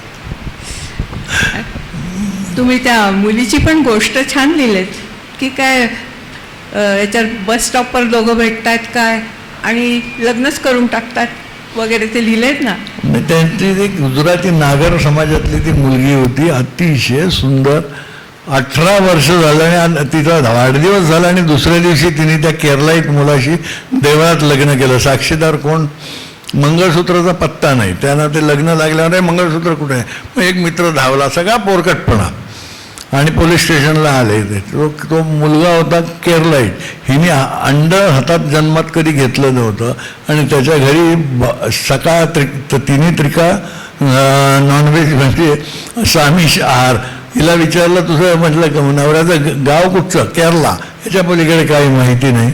आणि मग मी आणि माझ्या ऑफिसर्सनी हे करून तिला म्हणजे बसवून ठेवून जरा वेगळ्या तऱ्हेने ती आईकडे परत गेली. पण अशा केसेस होतात, वाईट वाटतं खूप तेव्हा. पण ह्या केसेस आम्हालाच सहसा कळत नाही, त्यामुळे आम्हाला वाटतं की पोलीस काय करतायत असं आम्हाला बोलायला एकदम जोर असतो आमचा, बरोबर की नाही. पण तुमच्या ह्या सगळ्या केसेस वाचताना मला तेच जाणवलं की खरी सहृदयता असते ती तुम्हीच दाखवत असता. पोलिसांना असतात हो, पोलिसांना जे ना म्हणजे पोलीस म्हणजे तो पोलिसात असून सुद्धा आहे जे येतं ना पहिल्यांदा चांगला आहे तो पोलिसात असून सुद्धा तिथे सगळं आलं. पण तुम्हाला सांगतो 50% पोलीस अधिकारी संपूर्णपणे निर्व्यसनी आहेत. हे तुम्हाला म्हणजे लोकांना कल्पना नसेल. फार ते हेल्थ कॉन्शियस असतात आणि बाकीच्या गोष्टींमध्ये लोकांचा पूर्वी कसं होतं ते पोलीस एक हडेलहप्पी लोक आणि दंडकेशाही फक्त त्यांना माहिती, ह्याच्या पलीकडे लोकांना पोलिसांची ओळख नव्हती. आता दिवस बदललेले आहेत आणि पूर्वीसुद्धा पोलीस अधिकारी मी लिहिलं म्हणून माझ्या इतकेच अनुभव प्रत्येक पोलीस अधिकाऱ्याला येतात. कोणी लिहायचा त्रास घेत नाही म्हणून. आणि एक चातुर्य कथा नाही मी लिहिल्या कधी. हे जे मनुष्य स्वभाव दर्शन असतं ते मला फार हे व्हायचं. कारण माझ्या आईची शिकवण होती की समोरचा माणूस असेल ना त्याच्या जागी कायम स्वतःला तिथे समज, म्हणजे आपली जी वागणूक होते ती आपोआप चांगली होते. तर मी तिथे तसा न्याय दिला मी. आणि किती म्हणजे तुम्हाला सांगतो, साध्या साध्या गोष्टीमध्ये मी आर्थिक गुन्हे शाखेचा प्रमुख होतो ठाण्याला, तर त्यावेळेला 20,000 30,000 अशा रकमा घ्यायच्या, पावती द्यायची, जागा बुक करायचं. ते चाळीचं पळ फुटलं होतं कल्याणला तेव्हा. तर हे जे 4th क्लास सर्वंट्स वगैरे असतात, BMC, फायर ब्रिगेड जवान वगैरे अशा तऱ्हेच्या ह्याच्यातलं नवीन जागा एक, ते पूर्वी असं असायचं की एक लांब लचक चाळ, मोठी ओटी त्याला समोर, एक 18 बाय 10चं एक हे असतं आणि मागे प्रत्येकाला वेगळा संडास. त्या तेव्हा 80,000ला खोल्या मिळायच्या. पण इथे व्हायचं काय, तर 10-20,000 घ्यायचे, पावती द्यायची, कोणी 80 ते 85,000 करून दिली की ती दुसऱ्याच्या नावावर करून द्यायची. हा 4 महिन्यांनी येऊन बघतो तर तिथं भलतीच पाठी लागलेली, अशा कंप्लेंटसुद्धा यायच्या. पण त्या काय असतं, या क्षुल्लक म्हणून बऱ्याच वेळेला पोलिसांना त्यांच्याकडे बघायला वेळ नसतो. पण माझा कटाक्ष असा आहे, मी एक अधिकारी, त्याच्यासाठी माझे अधिकारी म्हणून मला सगळे अतिशय चांगले आणि संवेदनशील अधिकारी मला मिळाले, हे माझं भाग्य आहे. आणि मग आम्ही ठरवून ते हे करायचो. मग त्याला बोलवून काय ते हे करून, वो हमने सल्टा दिया है, उसको चेक दिया है, उसको निगोशिएबल इंस्ट्रूमेंट, इतकंपर्यंत ते आरोपी शिकलेले. म्हणजे मी काही कर, मी बाबा केस घेणार आहे तुझ्यावर, उद्या तुम्ही लॉकअपमध्ये ठेवणार मी, हे म्हटल्यावर मग घरी जाऊन पैसे दिलेले आहेत लोकांचे त्यांनी. आणि सगळ्यात म्हणजे मग ही लोक यायची, आमच्या अधिकाऱ्यांना भेटायची. येताना मालवणकडचं असेल तर कोकमाचं एक पाकिट, एक काजूचं, सातारकडचा असेल तर शेंगदाणे, भुईमुगाचे दाणे, असंच काय काय काय म्हणून त्याला सोन्याच्या लगडीची किंमत होती, लक्षात तेव्हा. आणि ते जे समाधान मिळतं ना पोलीस खात्यामध्ये, हेही दुसऱ्या खात्यामध्ये मिळत नाही. की दुसऱ्याचं सांत्वन केलेलं, दुसऱ्याला आपल्याकडनं सांत्वन झाल्यानंतर जे आपल्याला समाधान असतं ना, ते अत्यंत उच्च कोटीचं असतं. तुमचा नौपाड्याचा पण अनुभव चांगला आहे ना, ते सगळेजण तुम्हाला जेवण बिवण. नौपाडा वेगळं हे होतं. नौपाड्याला आम्हाला खूप काय होतं की नौपाड्याला तुम्हाला एक क्षणभर उसंत नसेल. म्हणजे मी नौपाड्याला राहून, मी माझं घर होतं चेंबूरला, पण एकदा असं होतं 2.5 महिने मी घरी येऊ शकलो नाहीच. 12 रस्त्याला मला सरकारी बंगला होता. 2.5 महिने सगळे रविवार शनिवार मला बंदोबस्त असायचे. आणि पण नौपाड्यासारख्या ठिकाणी सुशिक्षित समाज खूप होता. तिथे लोक अगोदर लांब राहतात पोलिसांपासून, पण तिथे मी खऱ्या अर्थाने श्रीमंत झालो. लोक एवढे मोठे मोठे पुस्तकं मला चांगली चांगली लोकांनी स्वतःहून आणून दिली. येऊन भेटायचं आहे मला, मी लिहिलंय त्याच्याबद्दल एका लेखामध्ये. तसं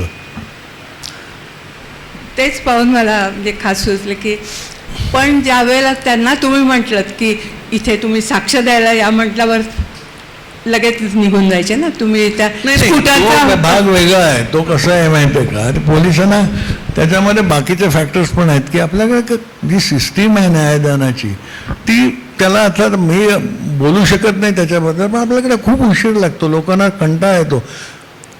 काही म्हणजे नाठाळ वकील असतात, बोलायला हरकत नाही, की साक्षीदार आहे म्हटल्यावर तारीख घेतात की केस लवकर संपू नये किंवा त्याला त्रास होईल, मग तो साक्षीदार पुढच्या वेळेला येणार नाही. पण तुमच्या संबंधांवर असतं ते, तुम्ही लोकांशी कसे संबंध असतात ते. असेही अनुभव आलेले असतात. बारीक सारीक कंप्लेंट घेऊन येतात ते लोक, आणि त्यांना जर विनंती केली की बाबा तुम्ही सुशिक्षितात, पंच म्हणून थांबा, ते माझी जाऊन दे तक्रार म्हणून निघून जातात. पण ते असं हे नसतं. त्यांना म्हणजे ठराविक एक लोक असतात ते पोलिसांच्या जवळ, ती संख्येत वाढ व्हायला हवी. पण मग असं म्हणणं असतं की पोलिसाची चौकी कधी चढू नये वगैरे वगैरे, पोलिसाची पोलीस स्टेशनवरती कधी जाऊ नये वगैरे, अशा टाईपची असं काही हे नाही. कसं काय असं नाही, म्हणून लोक कदाचित घाबरत नाही. नाही नाही मला वेगळा अनुभव आहे. मला अतिशय चांगले चांगले, म्हणजे मी तुम्हाला एक एक नावं घेतली तर सांगेन की मला नौपाडा पोलीस स्टेशनचं नाव घेतलं, O.P. नय्यर सारखा संगीतकार माझ्यावर इतका लोभ होता की दर 4 दिवसांनी मी त्यांच्याकडे 1 तासभर त्याचा गप्पा मारायला त्यांच्याकडे जात असे. त्यांना चैन पडायचं नाही, सारखा फोन करायचे. मोठे मोठे लोक ठाण्यामध्ये, दिग्गज लोक, अगदी चांगले माझे तिथे सुरूच झाले चांगले. खरं म्हटलं ना तर मी हे सगळे प्रश्न त्यांचे पुस्तक वाचून त्यांना केलेत. म्हणजे त्यांचं पुस्तक कसं आहे हे आता तुम्हालाही कळलेलंच आहे. आणि त्याची शैली इतकी छान आहे, प्रभावी शैली किंवा अशी प्रत्येक प्रसंग असे आपल्या डोळ्यासमोर उभे केलेत की मी हे सांगितलं तर त्यांना आवडणार नाही हे मला माहिती आहे. कारण त्यांनी मला खास सांगितलं होतं, तू पुस्तकाबद्दल तुम्ही बोलू नका हां, कारण लोकांना वाटेल मी आता प्रचार करायला मी हे इथे आलो. म्हटलं अजिबात नाही, अहो तुम्ही साहित्यिक आहेत, तुमच्या पुस्तकांविषयी नाही बोलणार तर मी दुसरं काय बोलू. पण त्यांच्या पुस्तकांना इतक्या म्हणजे खरं म्हटलं तर 3 आवृत्त्या निघाल्याच, त्याशिवाय 4 त्यांना पुरस्कार पण मिळालेले आहेत. जरा सांगा ना सर. मला पहिला पुरस्कार सर्वत प्रतिष्ठान मुंबईचा मिळाला. दुसरा सन्माननीय पुरस्कार सन्माननीय आनंद सांडू साहेबांच्या DK सांडू प्रतिष्ठानचा मिळाला. त्याच्यानंतर साहित्य आणि कला रसिक मंच पालघरचा एक मिळाला आणि पालघरचा. आणि उद्याच मला पुरस्कार आहे बडोद्याला, मराठी साहित्य परिषद बडोदा, त्यांच्यातर्फे उद्या मला संध्याकाळी तिथे बडोद्याला मी उद्या सकाळी चाललो आहे. हां पालघरचा.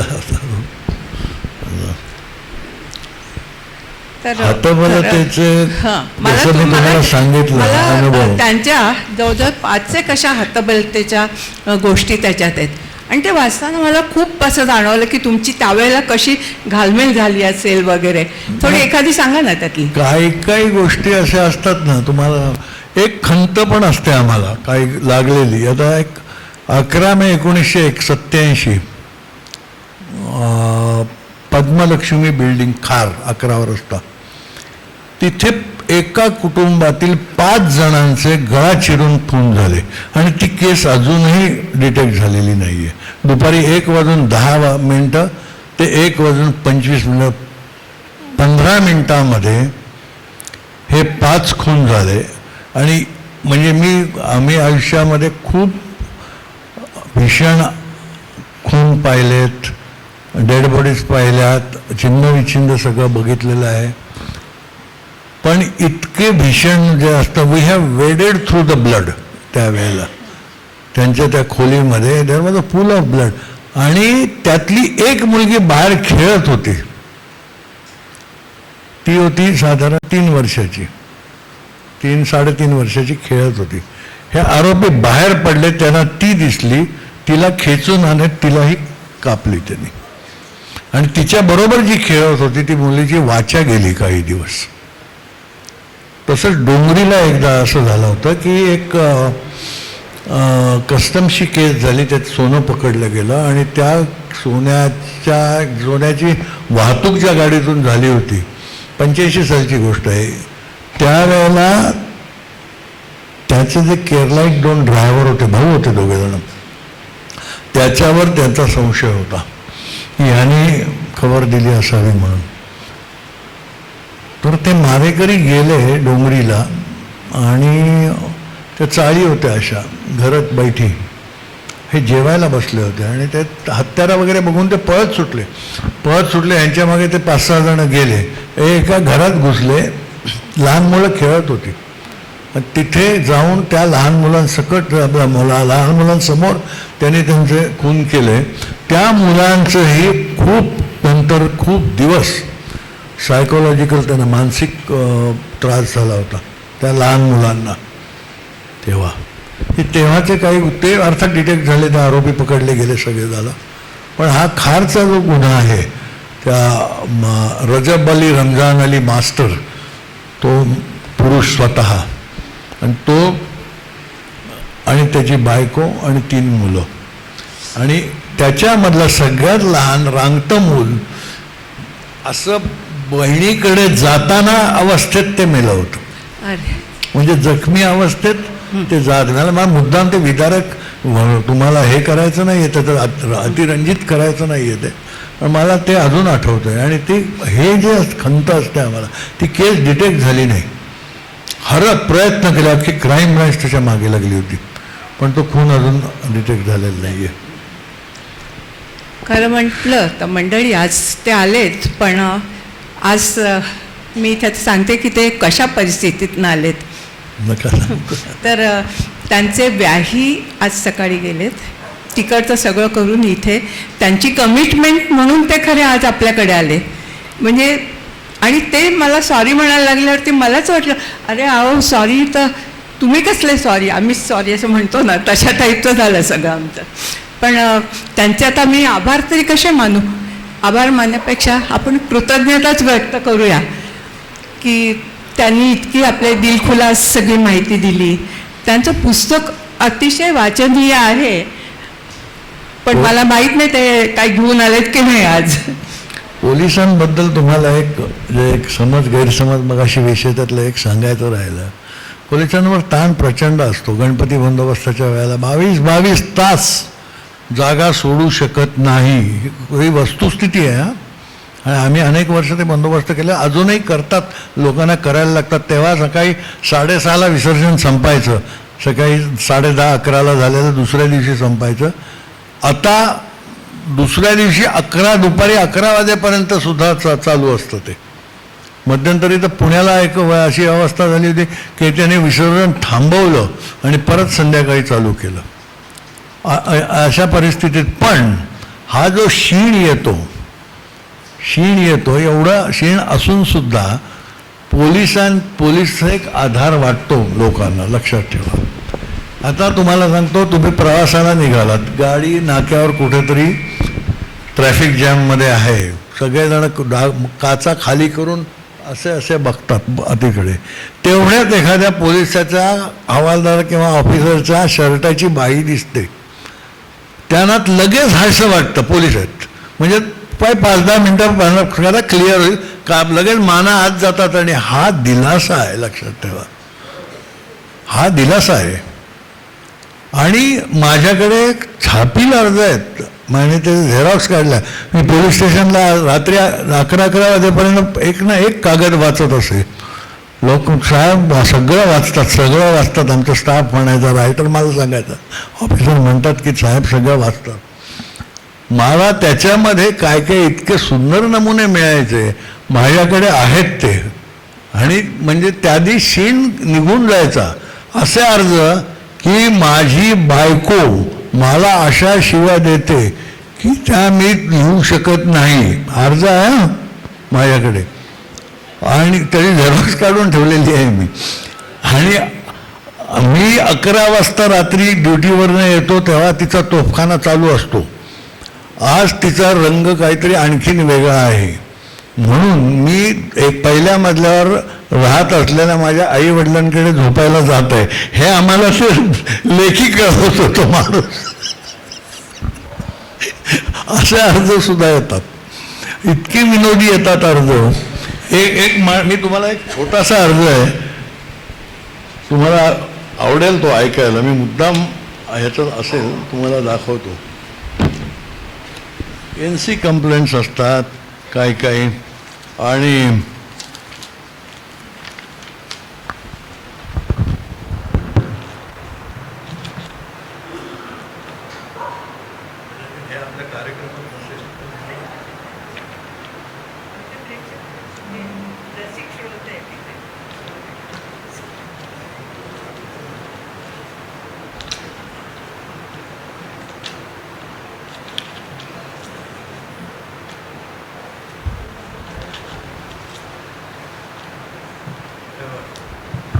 अर्ज आहे.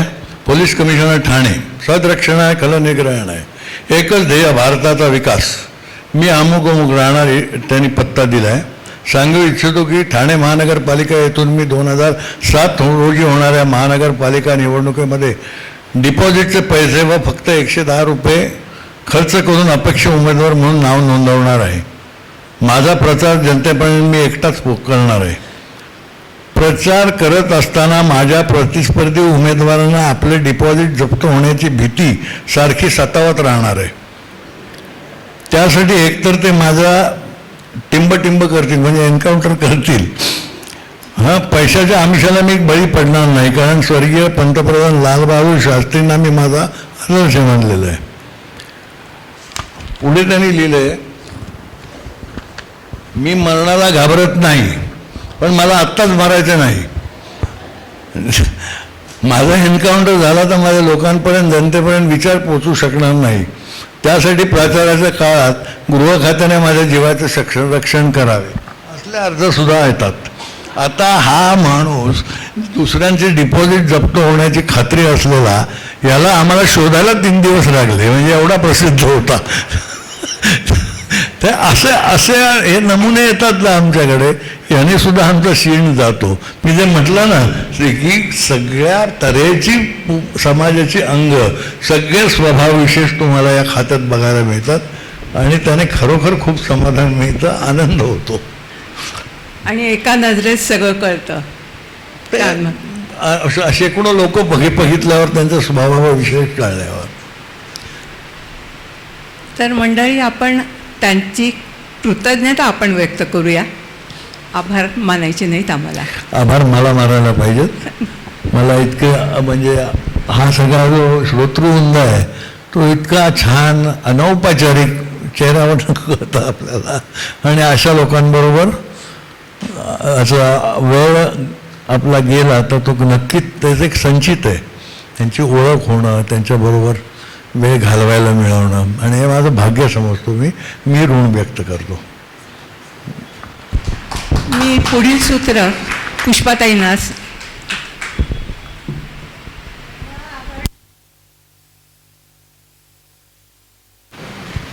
धन्यवाद आदरणीय अजित देशमुख सर आणि आदरणीय जयश्रीताई.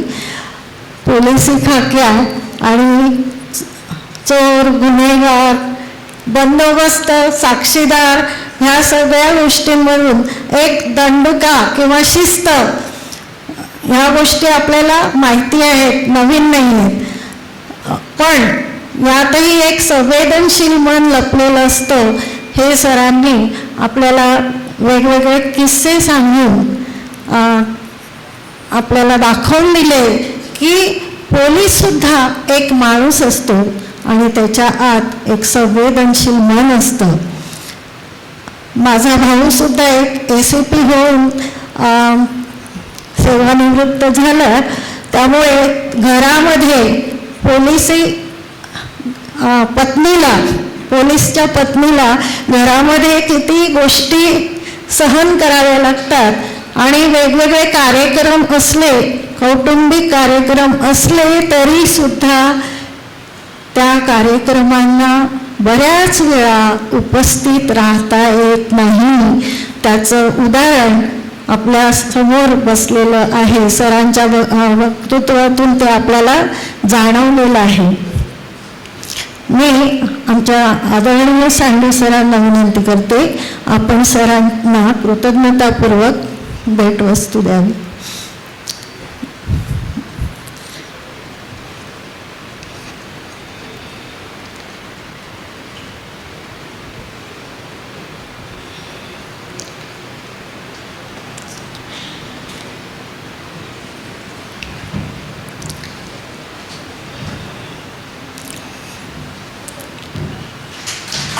खूप खूप धन्यवाद सर.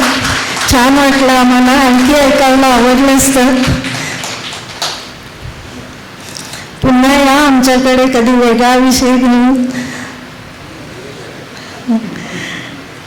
धन्यवाद. पुढील कार्यक्रम. मंडळी, गेली 25 वर्ष चेंबूर येथे मराठी साहित्य रसिक मंडळ या पवित्र वास्तूत वेगवेगळ्या ज्येष्ठ साहित्यिकांना घेऊन साहित्य संमेलन भरवित आहे. कॉलेजचं सहकार्य नसतं, चेंबूर तुर्भे शिक्षण संस्थेचं सहकार्य नसतं तर ही गोष्ट शक्य झाली नसती. त्यांच्या ऋणातच राहायला, त्यांच्या प्रेमातच राहायला आम्हाला आवडेल. छोटे छोटे हात सुद्धा या कार्यक्रमासाठी मदत करत असतात. त्यासाठी NSSचे विद्यार्थी काम करतात.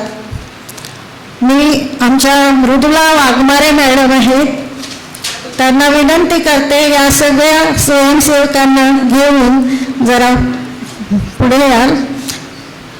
काल प्रवेशद्वारापाशी गणपतीची सुंदर रांगोळी काढली होती, ती मुलींनी काढली होती आणि अतिशय सुंदर अशी रांगोळी काढलेली होती. त्या मुलींचं मी विशाखाला विनंती करते, विशाखा मुलींचं पुढे या मॅडम.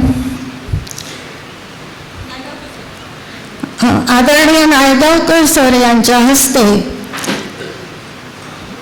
मुलींचं आणि स्वयंसेवकांचं गिफ्ट, छोटंसं गिफ्ट, आमच्या प्रेमाची भेट त्यांनी स्वीकारावी ही नम्र विनंती. कृपया विद्यार्थ्यांनी पण यायचंय पुढे.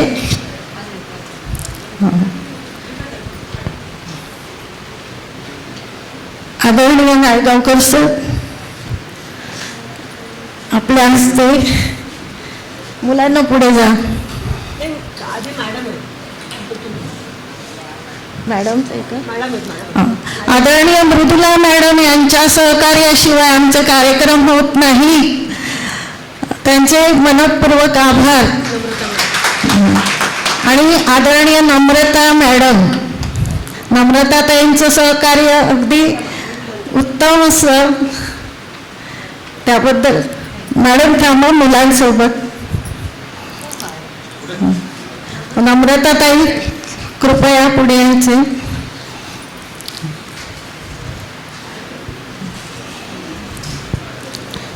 मी विद्याताई जोशी यांना पण आमंत्रित करते. नम्रताताईंना त्यांच्या हस्ते असू द्या, सर पण आहेत ना, आपलेच आहेत सर. ताई या पुढे.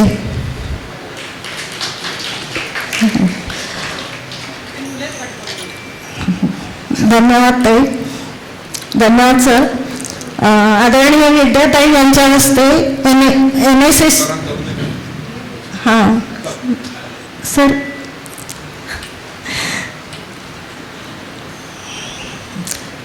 NSSच्या मुलांच्या बक्षिसांचं वितरण विद्याताई यांनी करावं. विशाखा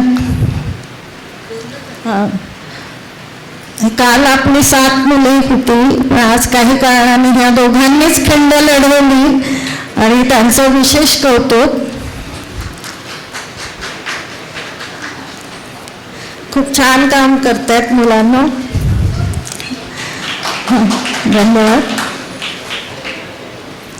आपल्याकडे रांगोळीच्या मुली होत्या 4, त्यांनी सुंदर गणपती काढला होता काल. त्या मुलींचं बक्षीस वाघमारे मॅडम यांनी स्वीकारावं. विद्यार्थी या ना.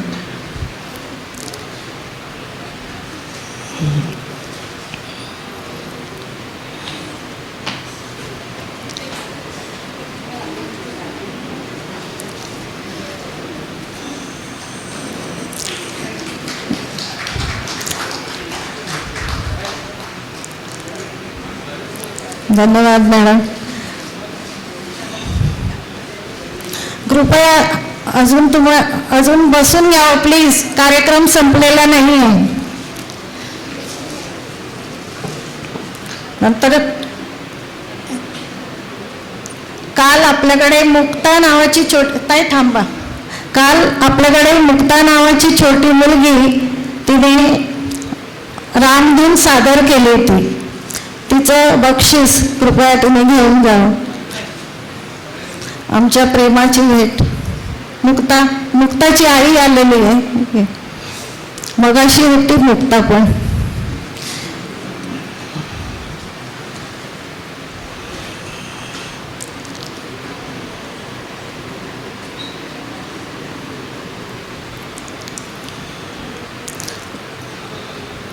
आपल्या कार्यक्रमांचं हे वैशिष्ट्य आहे की आपण छोट्या मुलांना सुद्धा संधी देतो आणि त्यातूनच ही मुलं पुढे मोठी होतात. कोणत्याही मोठ्या गोष्टीची सुरुवात छोट्या गोष्टींपासून होते, त्याचं हे प्रत्यंत. नाही थांबा, या कार्यक्रमाला प्रसिद्धी देणारे विविध वृत्तपत्र, त्यामध्ये पुण्यनगरी, दैनिक नवशक्ती, दैनिक वर्ल्ड विजन अशा काही वृत्तपत्रांनी आपल्या कार्यक्रमाला छान प्रसिद्धी दिली. त्यातून अनंत धनसरे हे एक पत्रकार इथे आपल्याकडे आलेले आहेत. अनंतजी जरा पुढे या, आमचं गुलाब पुष्प स्वीकारा. गुलाब पुष्प प्लीज.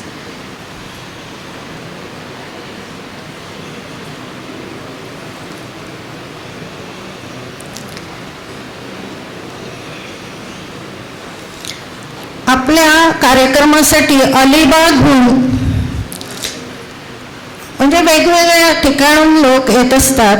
वर्षाताई कुळेकर मॅडम, लेखिका, सावळ्या विठ्ठलाच्या देशात या पुस्तकाच्या लेखिका, आदरणीय अजित देशमुख सरांच्या स्नेही आहेत त्या सुद्धा आपल्याकडे आलेल्या आहेत. तर त्यांचं स्वागत पुष्प देऊन खाली दिलं तर चालेल. उर्मिलाताई म्हात्रे यांच्या हस्ते द्यावं.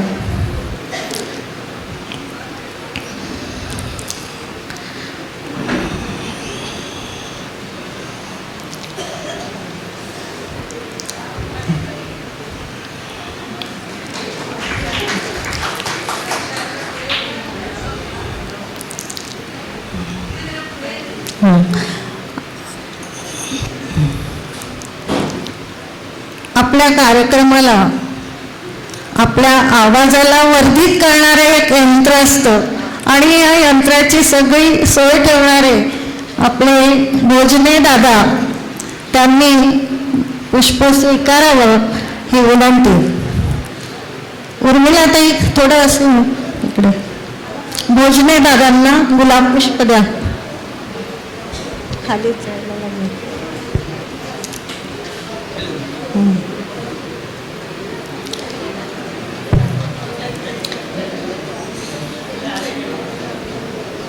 नंतर तुकाराम दादांशिवाय आपलं पान हलत नाही. तुकाराम दादांची एवढी मदत होत असते. तुकाराम दादा, कृपया आपण कृतज्ञतेचं पुष्प स्वीकारावं. उर्मिलाताई, शिंदे मॅडम आपणही.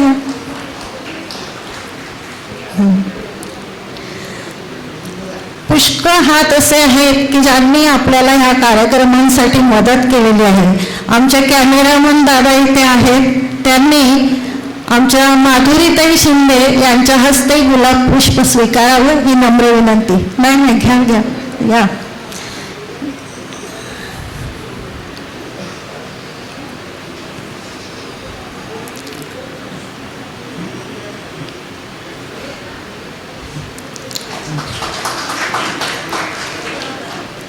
बरीच मंडळी इथे अशी आहेत की जी सगळी आपली आहेत आणि म्हणून कुणाचे आम्हाला पुष्प देऊन आभार व्यक्त करता आले नसतील तरी आपण समजून घ्यावं ही नम्र विनंती.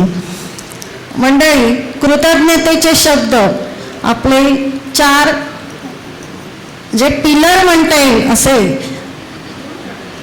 साहित्य रसिक मंडळाचे आधारस्तंभ हे आनंदजी सांडू सर, विद्याताई जोशी, नंतर जयश्रीताई भिसे आणि उर्मिलाताई म्हात्रे. हे 4 जण आपल्याशी काहीतरी संवाद साधू इच्छितात. त्यांना मी नम्र विनंती करते, या काही मनोगत व्यक्त करू इच्छितात. तर या पुढील सूत्र आमच्या या 4 ताई दादांनी घ्यावीत अशी मी विनंती करते. आणि कोणीही जाऊ नका, कृपया अल्पोपहार आपल्याला जागेवर देण्यात येईल. आपण बसून त्याचा आस्वाद घ्यावा.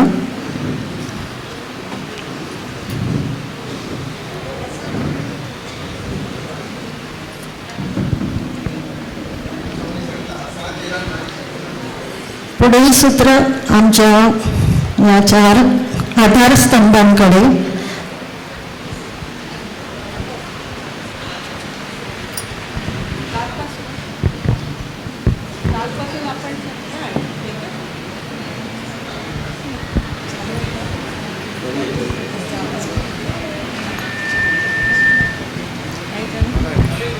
हॅलो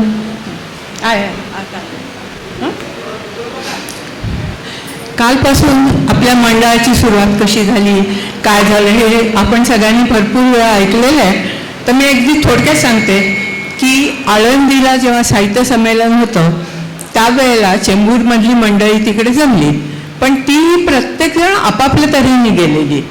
आणि त्यातले म्हणायला की आपले आनंद सांडू, विद्याताई जोशी, कवी अशोक नायगावकर आणि काही पाठक यांनी ही कल्पना की आपल्या चेंबूरमध्ये काहीच मराठी कार्यक्रम होत नाही आणि असं व्यासपीठ आपल्या चेंबूरमध्ये असायला हवं, या इच्छेने ह्या मंडळाची स्थापना करायचं ठरवलं. आणि त्यांनी पाडव्याच्या मुहूर्तावरती 1996ला काही वपू काळे यांचा धमाकेबाज कार्यक्रम ठेवला आणि त्यावेळेला त्यांना मिळालेल्या प्रचंड प्रतिसादामुळे सगळ्यांचीच हिंमत वाढली आणि या मंडळाची स्थापना झाली.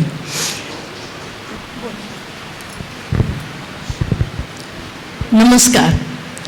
असा नमस्कार करता करता 25 वर्ष गेली. तुमचं आणि आमचं नातं जास्तीत जास्त जवळ आलं की जे आता तुटताना त्रास होतोय, पण काळ हा सगळीकडे असतोच, त्याचं मानावंच लागतं. आता आम्हाला हे सगळं करणं कठीण जाते आणि तरुण पिढी पुढे येऊ पाहते, त्यांना हात देणं जास्त गरजेचं आहे, ते जास्त साजून दिसणार आहे. तेव्हा आता 25 वर्षानंतर आत्तापर्यंत जसा आम्हाला हात दिला, जसं सहकार्य दिलं, तसं पुढच्या ह्या मंडळाला सुद्धा तुम्ही सहकार्य द्याल आणि आपला स्नेह कायम ठेवाल, आमचा नमस्काराचा स्वीकार कराल. धन्यवाद. नमस्कार मंडळी. आता मी 25 वर्ष नाही म्हणणार, मी बरोबर हिशोब करणार आणि 29 वर्ष आपण एकमेकांना भेटतोय. मराठी साहित्य रसिक मंडळाच्या सगळ्या कार्यक्रमांना आपण लोक अगत्याने येत होतात, आमचं कौतुक करत होतात आणि आम्हाला विविध विषयांवरती निरनिराळे कार्यक्रम करायला उद्युक्त करत होतात. त्याबद्दल मी आपणा सर्वांचे प्रथम आभार मानते. बाळा होऊ कशी उतराई, तुझ्यामुळे मी झाले आई, हे जे भाव आईच्या मनात असतात तेच भाव आणि कृतज्ञता आज आमच्या मनात तुमच्याप्रती आहे. समोर श्रोते असले, प्रेक्षक असले तरच व्यासपीठावरला माणूस वक्ता किंवा अभिनेता बनू शकतो. तेव्हा महत्त्व प्रेक्षकांना जास्त आहे आणि म्हणूनच आमचं मंडळ मोठं होऊ शकलं हे याची आम्हाला पूर्ण जाणीव आहे. याबद्दल आम्ही आपणा सर्वांच्या बद्दल कृतज्ञ आहोत. श्री आनंद सांडू, श्री जयश्रीताई, सौ जयश्रीताई भुसे, सौ उर्मिलाताई म्हात्रे, कैलासवासी प्रताप मसुरेकर आणि मी डॉक्टर विद्या जोशी असं आम्ही सगळेजण विश्वस्त म्हणून या संस्थेचं काम करत होतो. 3 बायका असून सुद्धा आमच्यात कधी भांडणं झाली नाहीत आणि आम्ही एकमेकांच्या मताला सतत मान देत आलो. त्याच्यावरती निर्णय घेतले, कार्यक्रम ठरवले. त्यावेळी आम्ही खरं तर आमच्या व्यवसायात मग्न होतो, म्हणजे पैशाच्या मागे नव्हतो आणि आम्हाला आमची ही जी ईर्षा होती की सगळ्यांनी एकत्र येऊन साहित्यविषयक काहीतरी कार्यक्रम करायचे, ह्यासाठी आम्ही वेळात वेळ काढत होतो, त्याच्यासाठी कष्ट करत होतो आणि प्रामाणिकपणे आम्ही सगळ्यांनी काम केलं. याच्याबद्दल मला अतिशय समाधान आहे. या सगळ्या कामात आज अनेक वर्ष श्री व सौ मेंगाणे, श्री व सौ कोंढे, सौ प्राची दिवाण, सौ विशाखा कुलकर्णी आणि कुटुंबीय मी म्हणेन, कारण तिच्या चुलत सासूबाई, सख्या सासूबाई अशा सगळ्या आमच्याकडे मंडळात काम करायला होत्या. आमचं ते त्यावेळी पावती पुस्तकाचं जे टेबल होतं ते त्या इतक्या व्यवस्थित सांभाळायच्या आणि सगळ्या शिक्षिका होत्या, त्याच्यामुळे आम्हालाच थोडासा त्यांच्याबद्दल धाकही होता खरं म्हटलं तर. आशाताईंचं मला अजूनही धाक वाटतो. नंतर विशाखा कुलकर्णी आणि कुटुंबीय, माधुरी शिंदे, अनघा शिंगरूट या सगळ्यांनी आम्हाला सर्व बहुबोल मदत केलेली आहे आणि यामुळेच आमचा रथ हा आत्तापर्यंत हाकला गेला आमच्या हातून. आम्हाला केलेल्या सहकार्याबद्दल ज्यांनी अप्रत्यक्ष प्रत्यक्ष दोन्ही रीतीने आम्हाला मदत केली असेल, काही नावं घ्यायची राहिली असतील तरी पण मी सर्वांचे इथे आभार मानते. आज अतिशय जड अंतःकरणानं आम्ही आपला निरोप घेतोय, परंतु तरी देखील आम्ही तुम्हाला सोडून जात नाही आहोत. फक्त एवढंच होणार आहे की या साहित्य पालखीचे भोई बदलणार आहेत. पुढे आपण असाच प्रतिसाद देत राहाल याची खात्री वाटते आणि म्हणूनच अतिशय विश्वासानं आम्ही आता आपली रजा घेतोय. धन्यवाद.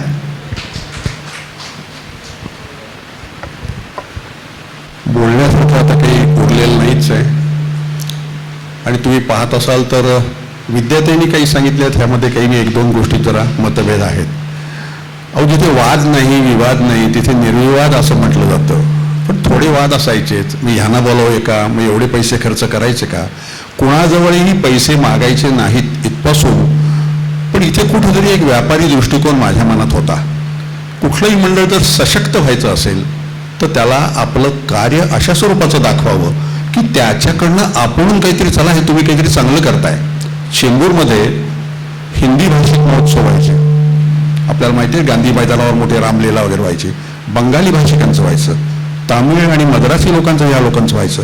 मग आपल्याला याच्यामध्ये मराठी भाषेचं का नसावं, ही कुठेतरी एक, जशी मगाशी आपले अजितजी म्हणाले तसं, पण मनाला कुठेतरी असं का नसावं.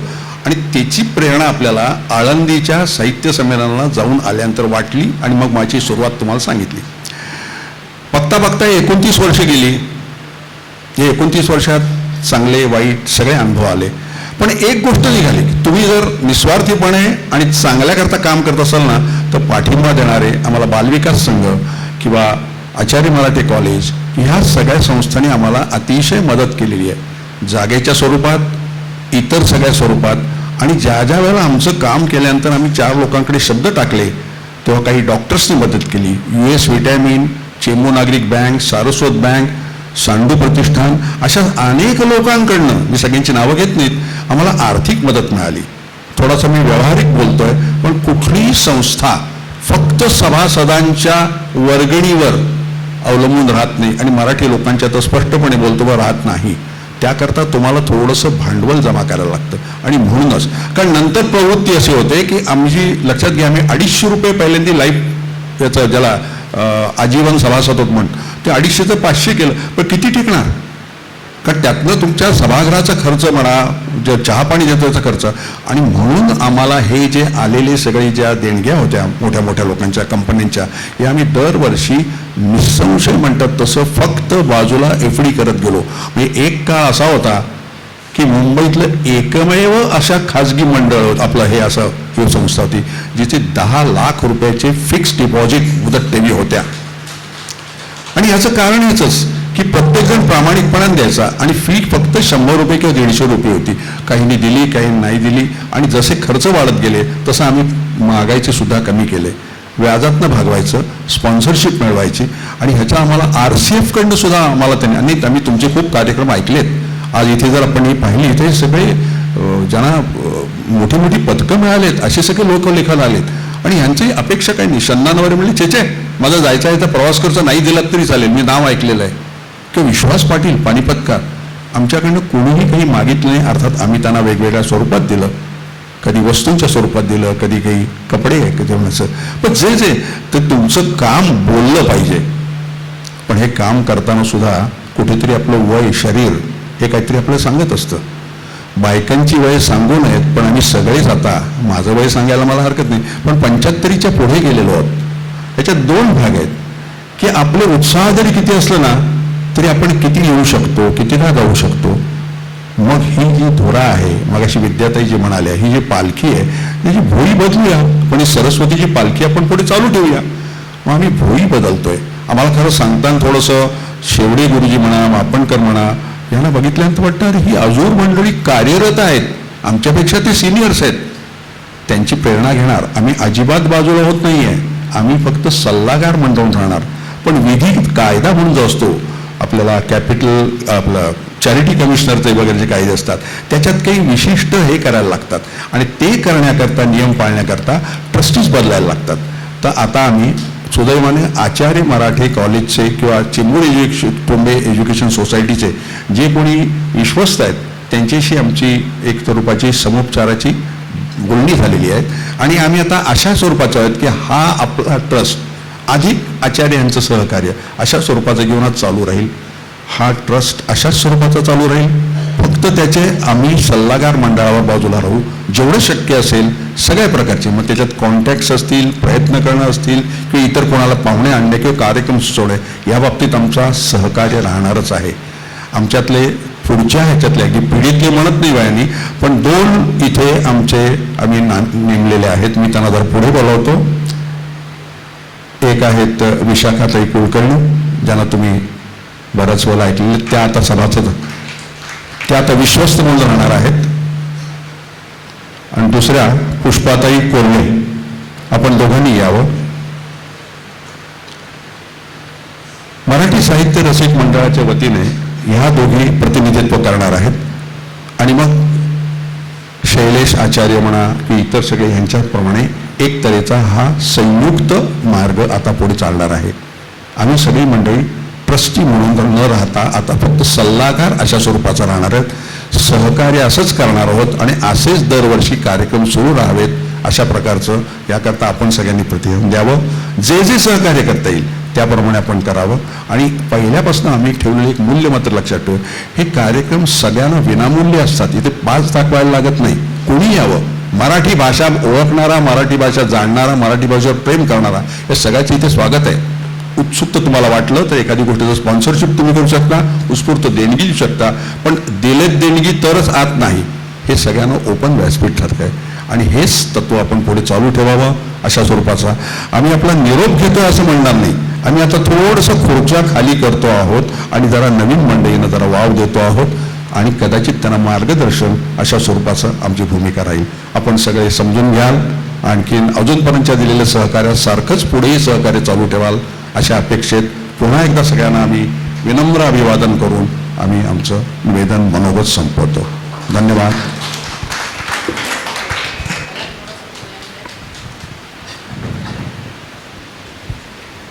उत्स्फूर्तपणे तुम्हाला करायचं असेल तर यावं. आता ह्या चौघांनी इथे निवृत्ती खऱ्या ह्या अर्थाने घेतलेली आहे. पर्सनल लाईफमध्ये निवृत्ती कधीच कोणाला नसते, पण त्यांनी ह्या कामातून स्वतःला मागे घेतले. पण ह्या चौघांनी ह्या व्यासपीठाला काय दिलं? खूप काही दिले. तुमचे आभार आम्ही कसे मानायचे आम्हाला कळत नाही. हे सांडू सर, सांडूंनी अनेक सुंदर कविता लिहिल्या. कल्पना नसेल तुम्हाला, त्यांनी आभाळ ही कविता लिहिली. आभाळ तुम्ही वाचली असेल, पण त्या आभाळाने माझं जीवन बदललं. वैयक्तिक रीतीने माझं जीवन बदललं. कारण त्यावेळेला म्युनिसिपल कॉर्पोरेशनमध्ये नोकरी मी करत होते, त्याची मी स्वेच्छानिवृत्ती घेतली होती. आणि पुढे काय हा मला प्रश्न पडला होता. स्वेच्छानिवृत्ती घेतली कारण कामाचा कंटाळा आला होता. तिथे जे काय घडतं ते बघवत नव्हतं, म्हणून मी स्वेच्छानिवृत्ती घेतली. पण एवढे तास घरात बसून काढायचे कसे, तेव्हा ह्या कवितेने मला दिशा दाखवली. कोणी वाचली नसेल तर पुन्हा एकदा वाचा की तुझं स्थान काय, तुझं ह्या जगामध्ये काय स्थान. ह्या आभाळामधली एक तरी चमकणारी लुकलुकती चांदणी तू असावीस, असं तुला नाही का वाटत? हे जेव्हा मी वाचलं तेव्हा कळलं की आपल्यात पण काहीतरी पोटेन्शियल्स आहेत आणि त्याचा उपयोग आपण करायला पाहिजे. मी LLB केलं होतं.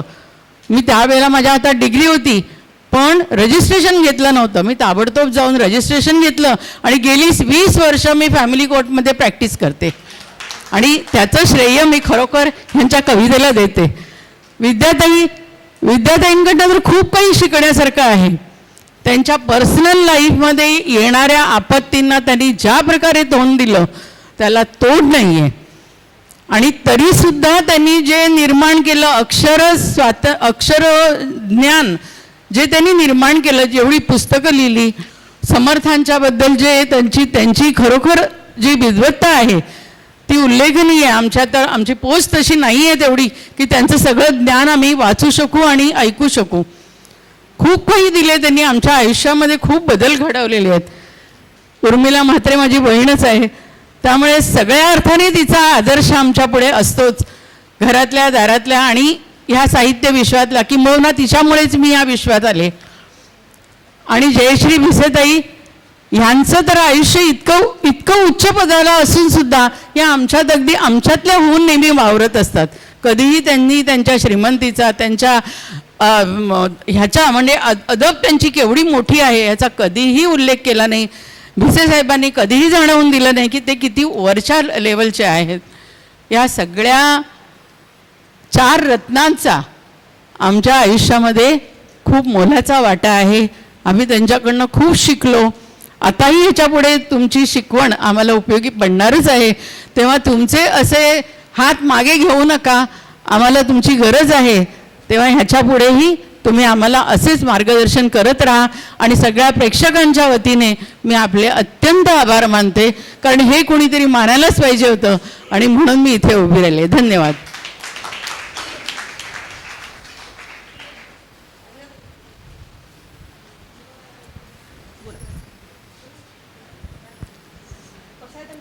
भारावलेलं मन काय असतं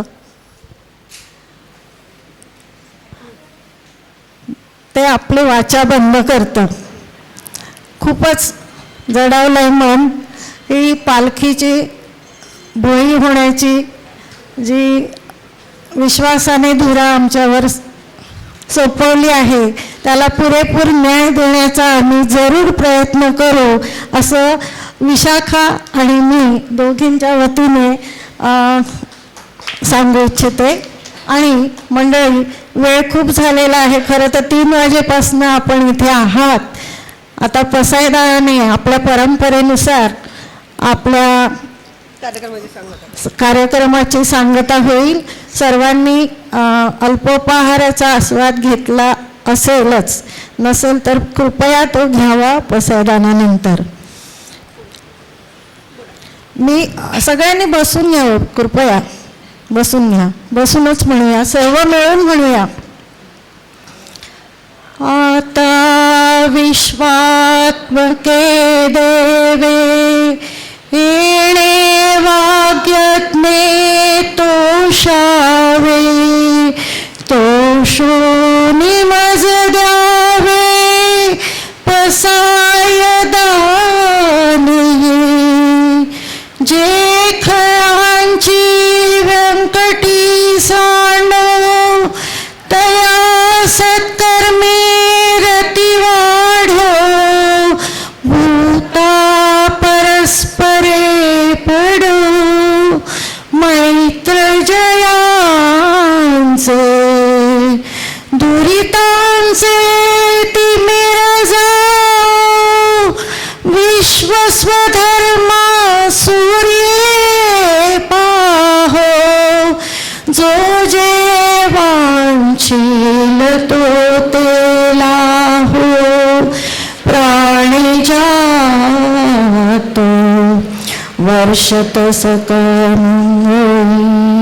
ईश्वर निष्ठांची मांदियाळी अनवर्त भूमंडळी भेट तू भूता. चला कल्पतरुंचे आरव चेतना चिंतामणींचे गाव. बोलते जे अर्णव पियुषांचे. चंद्रमेचे लांछन मार्तंड जे तापहीन. ते सर्वाही सदा सज्जन सोय रे होतो. किंबहुना सर्व सुखी पूर्ण होऊन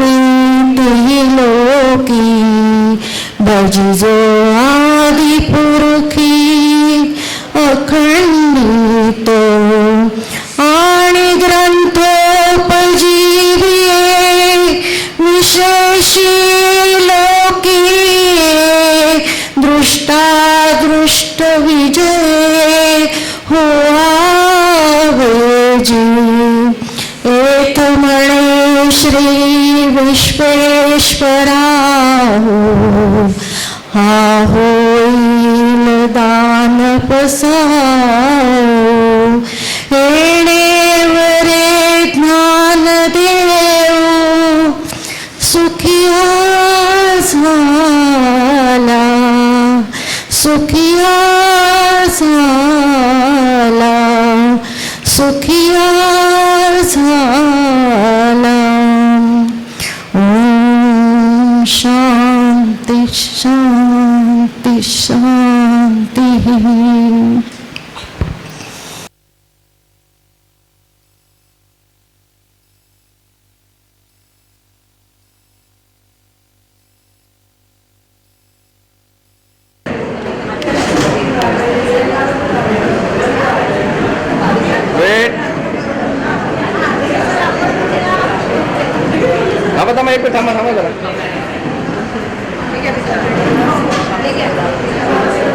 थँक्यू.